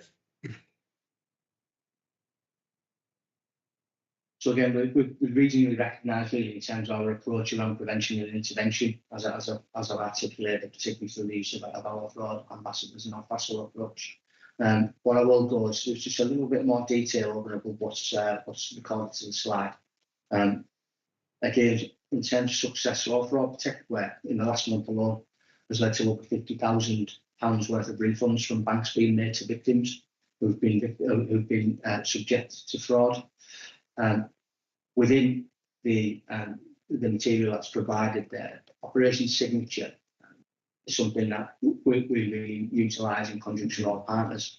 It's a vulnerable victim notification system that's sent to the bank. It basically tells the bank that they've been a victim of crime to allow the bank to discharge a duty of care on their customer, protect them from future fraud and exploitation. We're heavily engaged in the banking protocol, and we see on a regular basis suspicious activity reports being shared with our fraud investigation team.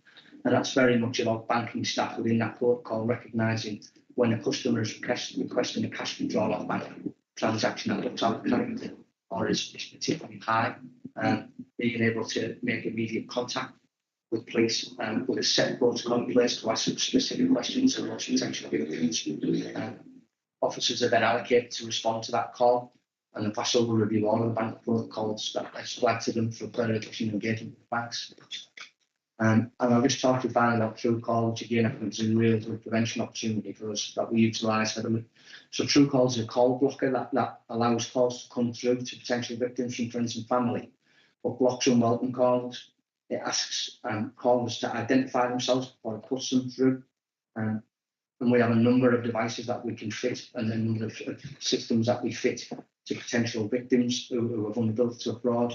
And we do that on a regular basis.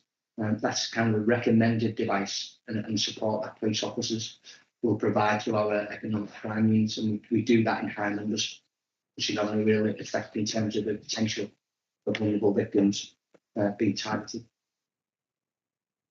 I have a hand up from Simon. Simon, would you like to come in? Thank you, Mayor. So it's just a sort of quick question, really, not to slow us down a great deal, but just to recognise that we do pick up both locally from the work that we do engaging with the public and nationally, beyond York and North Yorkshire, that underreporting of fraud is an issue, and lack of understanding amongst members of the public who are victims about who to report to plays into that question around reporting. So I just wonder, with your permission, Mayor, whether we could ask colleagues to share some thoughts about what might be done differently, or perhaps even a little better in terms of helping the public to understand how to report fraud and where to. So North Yorkshire Police offers basically works in a different way to some, well, the majority of national forces. So the majority of national forces utilise the action fraud system, which will make an assessment around the fraud. No particular investigative strategy set around that. There's an opportunity for recovery of the loss. Limited. North Yorkshire Police will screen every call that comes through in terms of fraud and make an assessment through an identified single point of contact of that fraud to ensure that if it is going to action fraud, it's appropriate. In the majority of cases, it's taken by North Yorkshire Police as an investigative opportunity. That's where we're seeing our performance within the area of fraud in terms of investigative strategies that we've really enhanced over and above what other forces are doing currently. And we act somewhere out of national guidance around the action fraud. So whilst the action fraud line is available of communication to victims of fraud or potential victims of fraud, we still, by virtue of the way that we do things, encourage people to contact the police and plead it's an emergency. Wayne, thank you. Just to come back in on that, I mean, obviously it's entirely a matter for the Mayor, but we've always worked closely together on areas of public concern. So anything that we can do together going forward with the Mayor's support to raise public awareness around the approach taken in North Yorkshire, I think can only be good for the public. So I hope that's all right, David. I just thought that was a helpful point to highlight. Excellent, thank you, Simon, and Wayne, for that response. Thank you very much. Yeah. So I'm conscious I've provided what feels like a lot of detail, but it's a really important topic, and I know the public will be really interested. I think it's really important to finish on a case study to really bring to life our approaches to serious and organised crime.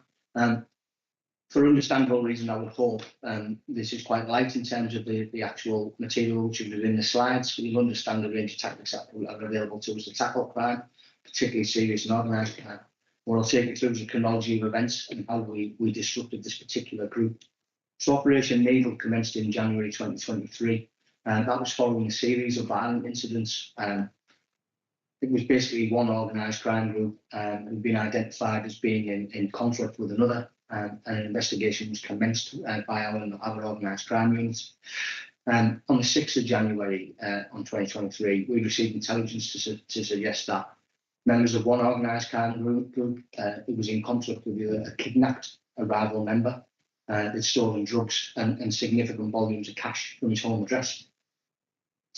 The victim of the kidnap wouldn't speak to police, and it made it hard to investigate. And we talk about how we investigate kidnap. We go through what's called the victim communicator. So the victim or the hostage will then talk to hopefully a victim communicator, and will come through to the police to try and engage and negotiate around that. On this particular occasion, because of the scale of criminality, and I talked right at the outset of the presentation around status, stature, the use of violence, we can see significant violence used to redeem £50 debt, because this is all about enforcement. On this particular case, there were significant volumes of cash that had been stolen, which again just raises the risk in terms of the potential for threat to life. Albeit, that being the case, the kidnapped victim or hostage, as we refer to them, still not speak to any member of the rival group, friends or family. So North Yorkshire Police and our organised crime units, in support of our Force Intelligence Bureau and intelligence departments, began to develop that information. And in doing so, we understood that the gang from which the hostage had been taken was seeking retribution against the organised criminal group in question. We continued to investigate. We used a range of tactics to understand the level of threat and risk at any given time. We understood the level of communication that was taking place in and amongst our communities around the threats that were posed both to the individual that had been taken hostage, but as a result of the organised crime group it being in conflict and wanting to seek retribution for that. What we were able to establish was the fact that members of the organised crime group that had stolen that level of cash, and this brings me back to the disruption slide, had also sourced a shotgun and ammunition, and they planned to attack members of a rival organised crime group in the coming weeks. So we really had to react very, very quickly to that. We can understand the threat, risk and harm that was posed not only to that individual, but to the wider communities with firearms in the hands of organised criminals ready and willing to use them. Those investigations led to the identification of a suspect vehicle, which we subsequently stopped with the support of our armed policing colleagues and with support of MPAS, our police helicopter. Through the course of that tactical approach and arrest strategy, 3 males were arrested by armed police before they could take steps to attack the intended victim.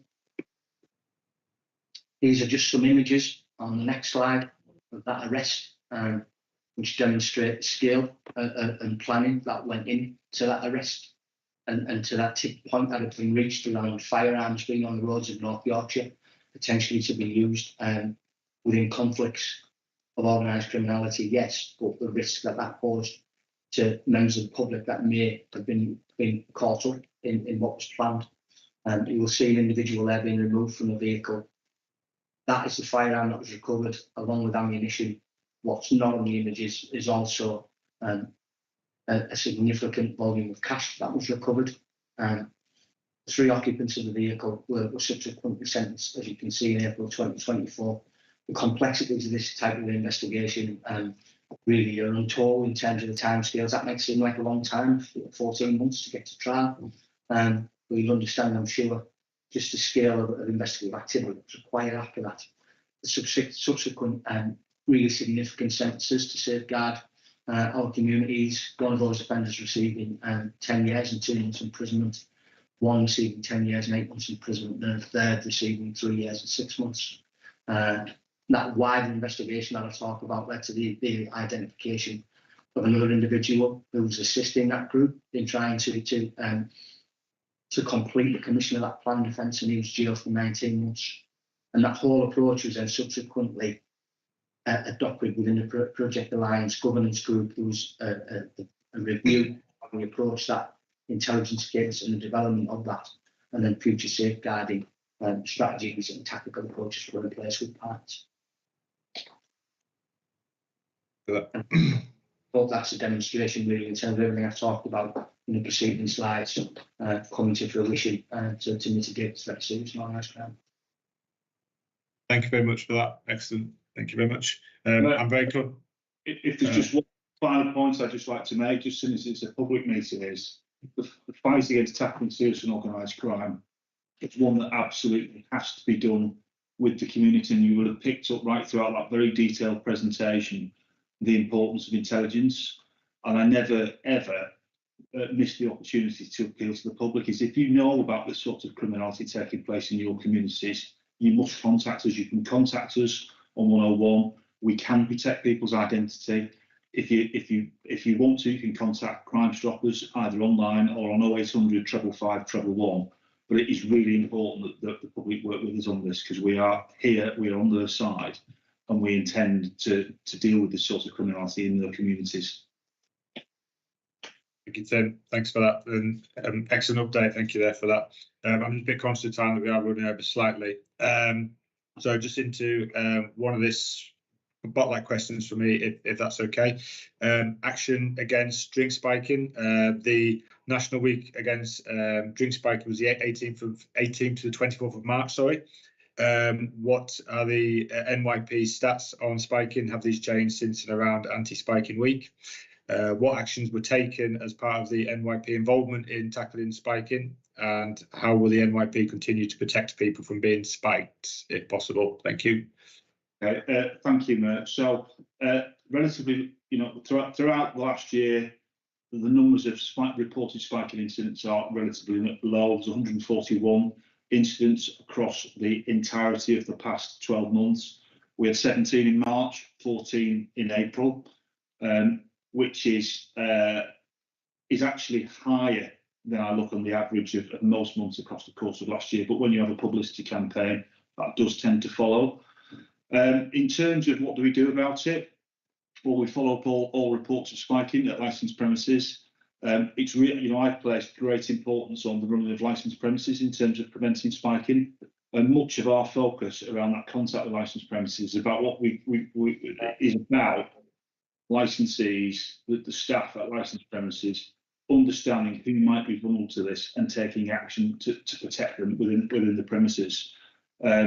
We've undertaken problem solving with premises where we've had multiple reports, and we continue to publicise this to make sure that people are aware that this can happen, but it is relatively rare, and I would absolutely want to emphasise this. This is relatively rare. This is not a common occurrence.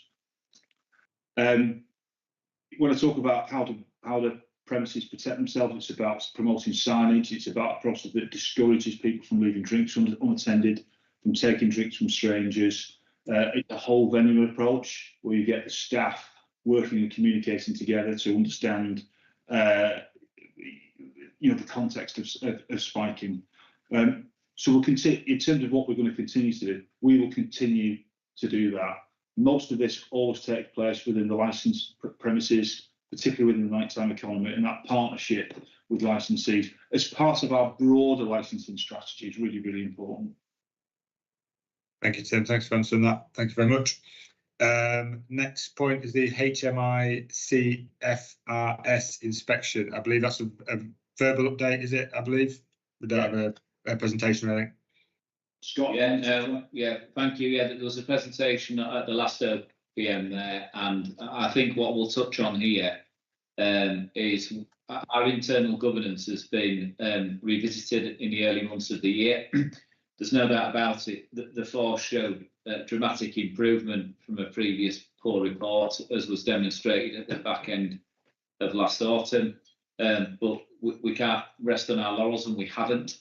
So our internal governance means that our HMI improvement belongs to me. The deputy is accountable and responsible for making sure that it's delivered. The assistant chief constables then own the relative improvement in their own area, and they ensure that the areas for improvement, and you'll note from the last report we had 11 specifically. I've already mentioned a couple of them in the presentation earlier, one in relation to achieving 90% and answering 999s within 10 seconds, and others that are in there that I can cover in some detail at a future meeting.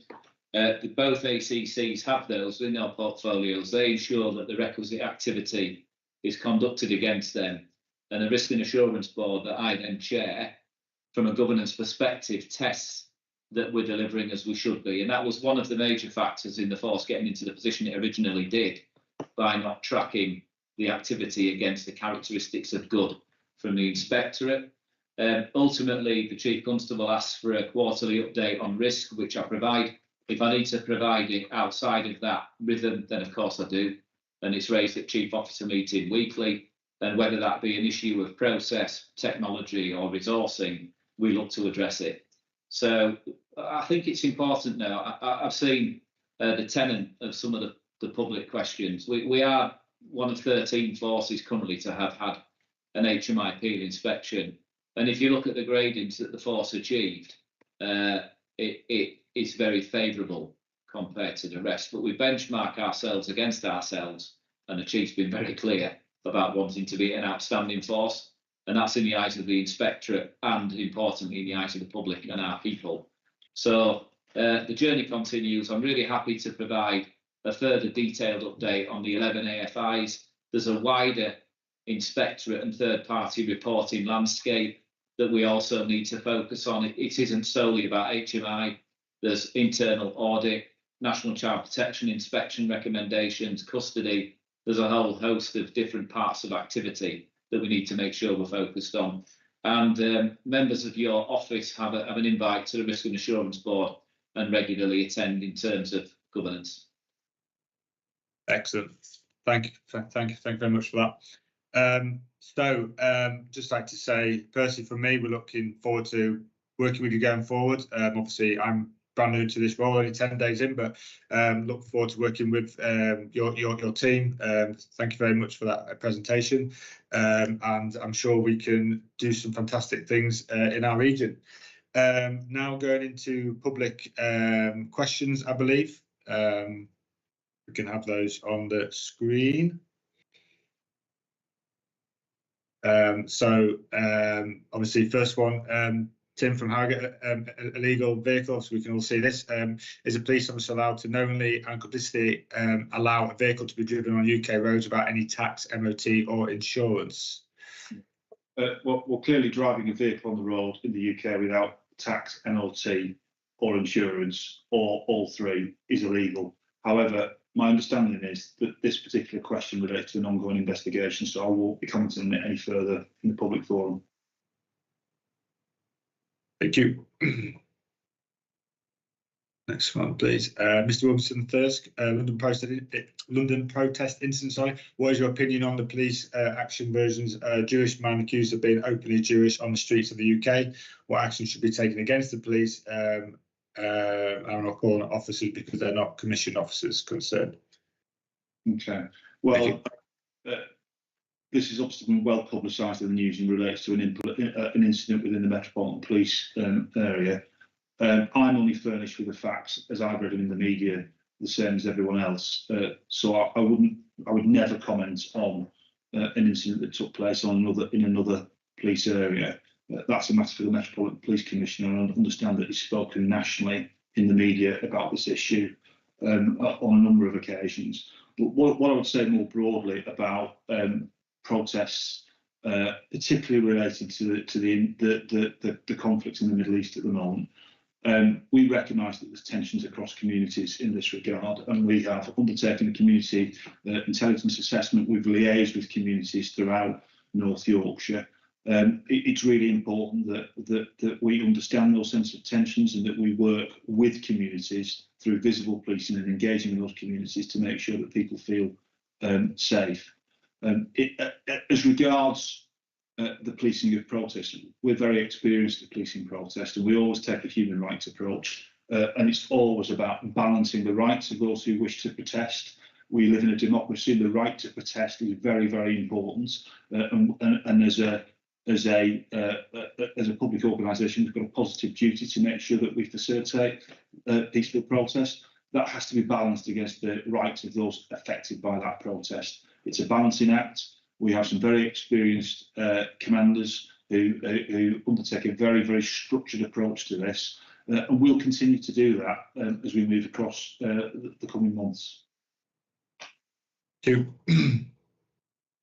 Next question, please. David from Harrogate, A1 road traffic incident 24th of April 2024. Why was the traffic situation in the A1 today handled so badly? Presumably there will be an investigation into why several hours after the accident, traffic signs of the A90 to A1 Link Road were indicating 40-mile-per-hour speed approaching the A1 when it was actually totally at a standstill. Well, this obviously relates to a really tragic incident where a young man lost his life, a lorry driver. and a family who've been left without a husband and a father. And my sympathies absolutely lie with that family. It's a tragic situation. It's right that it did cause significant disruption on the A1. I know that because it disrupted my journey to work and from work throughout the course of the day. It was an incredibly serious incident that involved a lorry hitting the parapet of a bridge. It took a very long time to deal with. Whilst my primary sympathies are with the family of the young man who died, you know, I am also conscious of the impact that had on the emergency workers and my officers who had the very difficult job of removing that lorry and removing a body from the carriageway. These are incredibly difficult events to deal with. We also have to have a very thorough investigation. We owe that to the family of that deceased man, and it did take a long time to deal with. But I think most people would agree that we've got to do that job properly, empathetically, in a way that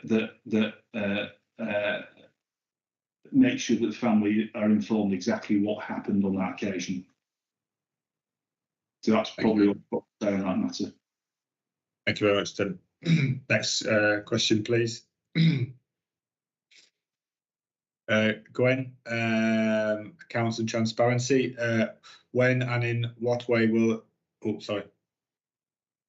When and in what way? What will the accounts inspection process take place? What transparency and public access arrangements will there be for audit committees?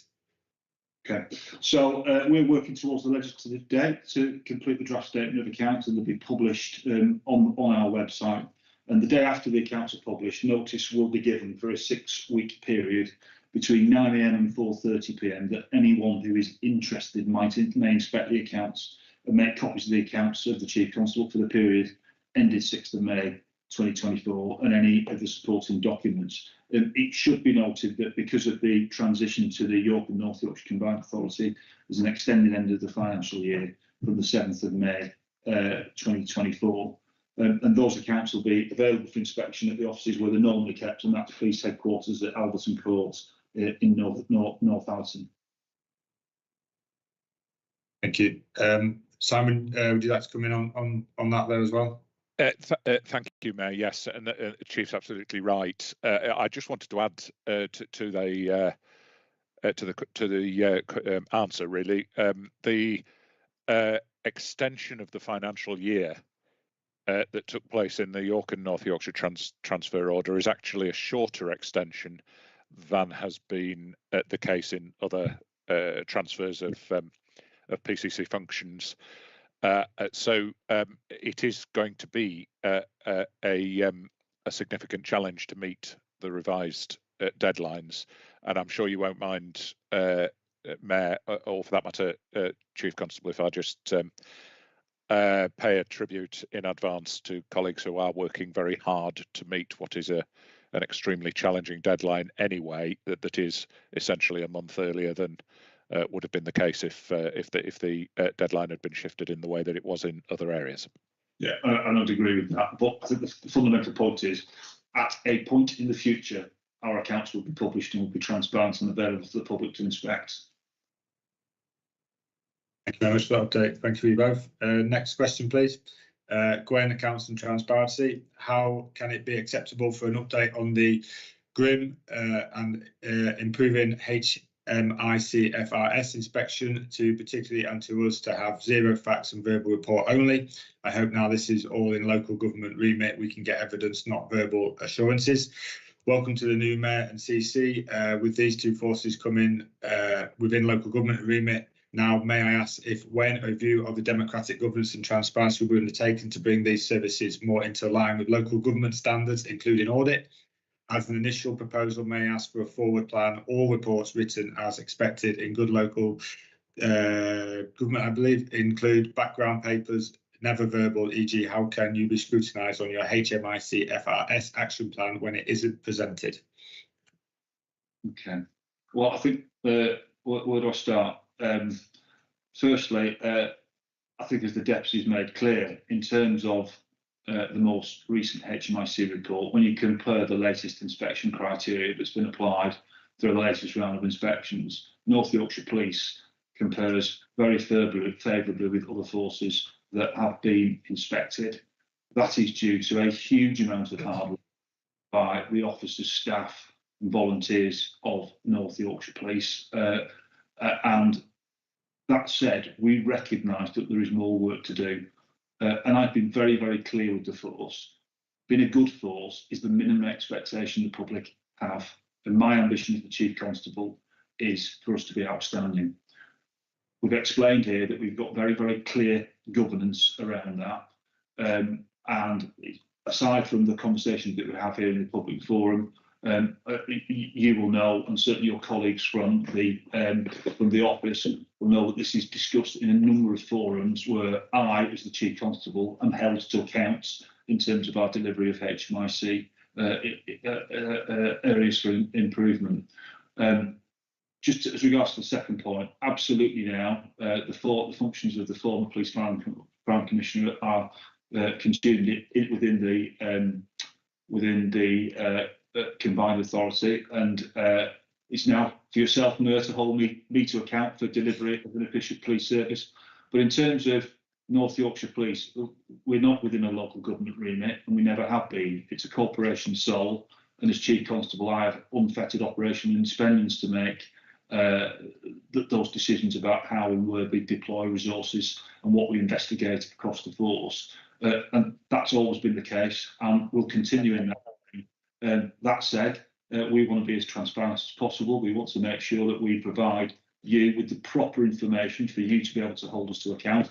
And I hope that the detailed presentations you've had today about broader force performance, and specifically the area of serious and organised crime, give you some confidence that we intend to discharge that responsibility properly and transparently. So I think that's probably all I've got to say about HMIC. We take it very, very seriously. One of the reasons I was appointed to be the Chief Constable of this force is just the track record I've brought in terms of improving the record with HMIC of other forces that I've worked in. But it's not the only measure of police effectiveness. And for me, an outstanding force is not just a grading by HMIC.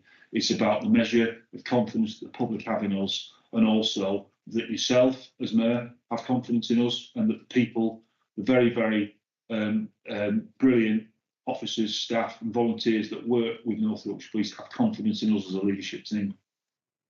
Thank you, Tim. Did you just want to come in on that, Simon? Yes, and I'll be really as brief as I can. So I agree with everything that the Chief Constable's just said. In relation to audit committees, this particular questioner takes a very close interest in audit committee business, and we really welcome that. Just to set out what the position is really briefly, in relation to policing and crime, there is a joint independent audit committee that assists yourself, Mayor, in your PCC functions, and also assists the Chief Constable in terms of bringing independent scrutiny and support to bear in relation to all aspects of financial corporate governance, and that includes the external inspections undertaken by auditors and, of course, by HMI. That independent audit committee has transferred intact into the new arrangements. But just to answer the questions on the screen and the previous one in relation to audit committee business, as this questioner will know, but the public may not, the committee did review its approach to accessibility and transparency, and is satisfied that that is the appropriate way forward. And what that means is that if anybody would like to attend an audit committee, arrangements can be made on request, either to join that electronically or, for that matter, in person if it's being held in person. I do know that in future there is an intention for the combined authority to review the audit committee structures so that we achieve some alignment, but that work is very much in its infancy, and anything that is done will comply with the financial management codes of practice that we have to comply with in terms of PCC business, and also in relation to Fire and Rescue Authority business as well. I hope that helps, Mayor. Thanks, Simon. Thank you for that. Next question, please. Thank you. Gwen, leadership. Hi, NY Scrutiny. Can you clear up recent NYP York leadership changes besides CC recruitment? Has former DCC subject of IOPC investigation been retired off as per media reports? 2, the former temp promoted CC Foskett now gone. 3, a permanent appointment been made to DCC. Do you think, as respect to citizens and ratepayers, that NYP York, myself, or Jay Coles should always make a press release to indicate ACC and above changes rather than us, and maybe police officers finding out by chance? Mayor, if I may, as your Deputy Monitoring Officer for Functions, I'll just introduce the answer to this question, if that's all right. Sure. Because as this particular questioner will know, these are issues that have been raised in correspondence directly with the OPFCC, and I can assure you and the public that, and the questioner, that the OPFCC will answer that correspondence. In terms of one of the points made, of course, Mayor, yourself and the Chief have welcomed the permanent DCC to his role, including at the beginning of this morning's session.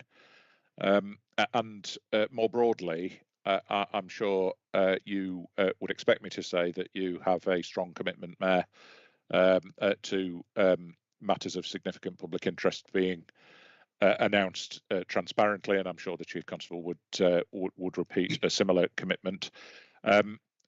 Whilst we're grateful for the questioner's interest in this topic, I think it's probably just appropriate to hand over to the Chief and his team, because I know they want to add slightly to what I've said in terms of the specific announcements that are owned by the force around leadership.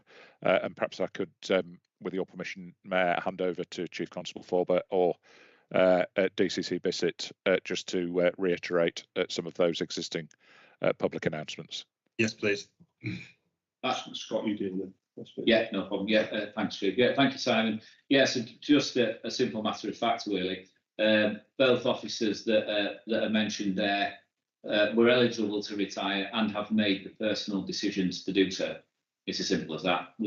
That's what they've done, and I think the Chief might have a comment on the Assistant Chief Constable process. So absolutely right that I made the permanent appointment to DCC. The selection process took place the week before I actually started as Chief and was announced on the very first day that I was the Chief Constable. And just for the sake of clarity, I currently have an advert out for Assistant Chief Constables. I am very pleased with the pool of candidates that have expressed an interest, and I'm very confident that we will build an outstanding executive team here at North Yorkshire Police. The selection process will be taking place in early June, a very robust selection process to make sure that I get the top team that I need to deliver an outstanding police service to the communities of York and North Yorkshire. And I will be making an announcement in early June about who those individuals are. Thank you, Tim. Thanks for that. Next question, please. Thank you. Mac Harrogate pavement parking. So many cars park on the pavement and prevent a safe walkway for pedestrians. I understand this is contrary to the highway code and probably against the law. Often there is little room that wheelchair users and mothers with prams have to brave using the roads. In years gone by, we had PCSO who might have challenged these inconsiderate behaviour. Sadly, we never see him now. Okay, so absolutely parking on the pavements is inconsiderate, and certainly if we do see someone parking on the pavement, I would clearly expect officers and PCSOs to ask them not to do so. It's important to say this is not just a police responsibility, and certainly local authorities have responsibility in terms of parking restrictions across the county. And often as well, this is part of never, because if there are parking issues and persistent parking issues, sometimes it needs a bit of problem solving. This is the essence of neighbourhood policing, but it is about working with partners, of which the local authority are a key contributor to that. In terms of PCSO visibility, we've already touched on that as part of the performance presentation today. I am determined that we will build outstanding neighbourhood policing. Some of that is about really understanding the demands and what the public expect of neighbourhood policing. We're going to be undertaking an exercise over the coming months to build on that and to decide the proper balance between police officers and PCSOs between neighbourhoods. But my expectation is that they will be visible in their communities, and we'll be developing a performance management framework that underpins that. Thank you very much, Tim. Thanks for the answer. Next question, please. We've some more. Carl Ingleton, police coverage. It was reported to Ingleton Parish Council, that the response times experienced in North Yorkshire did not compare favourably with neighbouring authorities. These facts, coupled with what appears to be an upsurge in criminal activity in our locality, is causing serious concerns amongst the community that we represent. At our April meeting, we were informed by our local police representatives that the Chief Constable regarded manning levels in the rural areas as a priority for action. Yeah. So I think to deal with the final point there, I do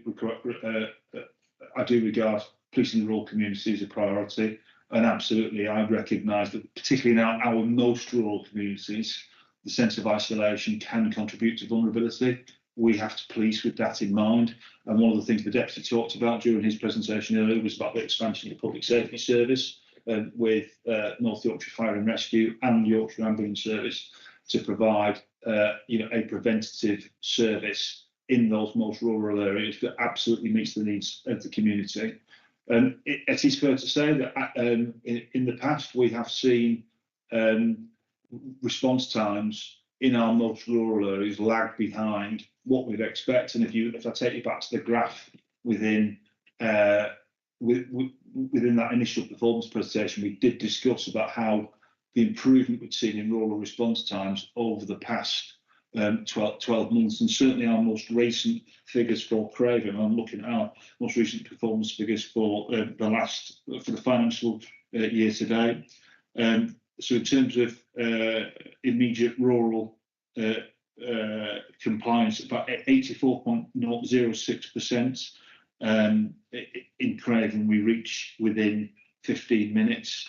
That's compared to 84.92% across the broader force.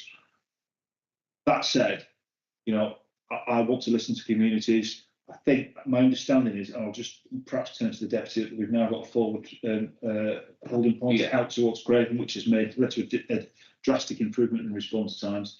We don't have many immediate response calls out in that area, but it is important that we police with that in mind, and we'll continue to develop our response capability to make it as effective as possible.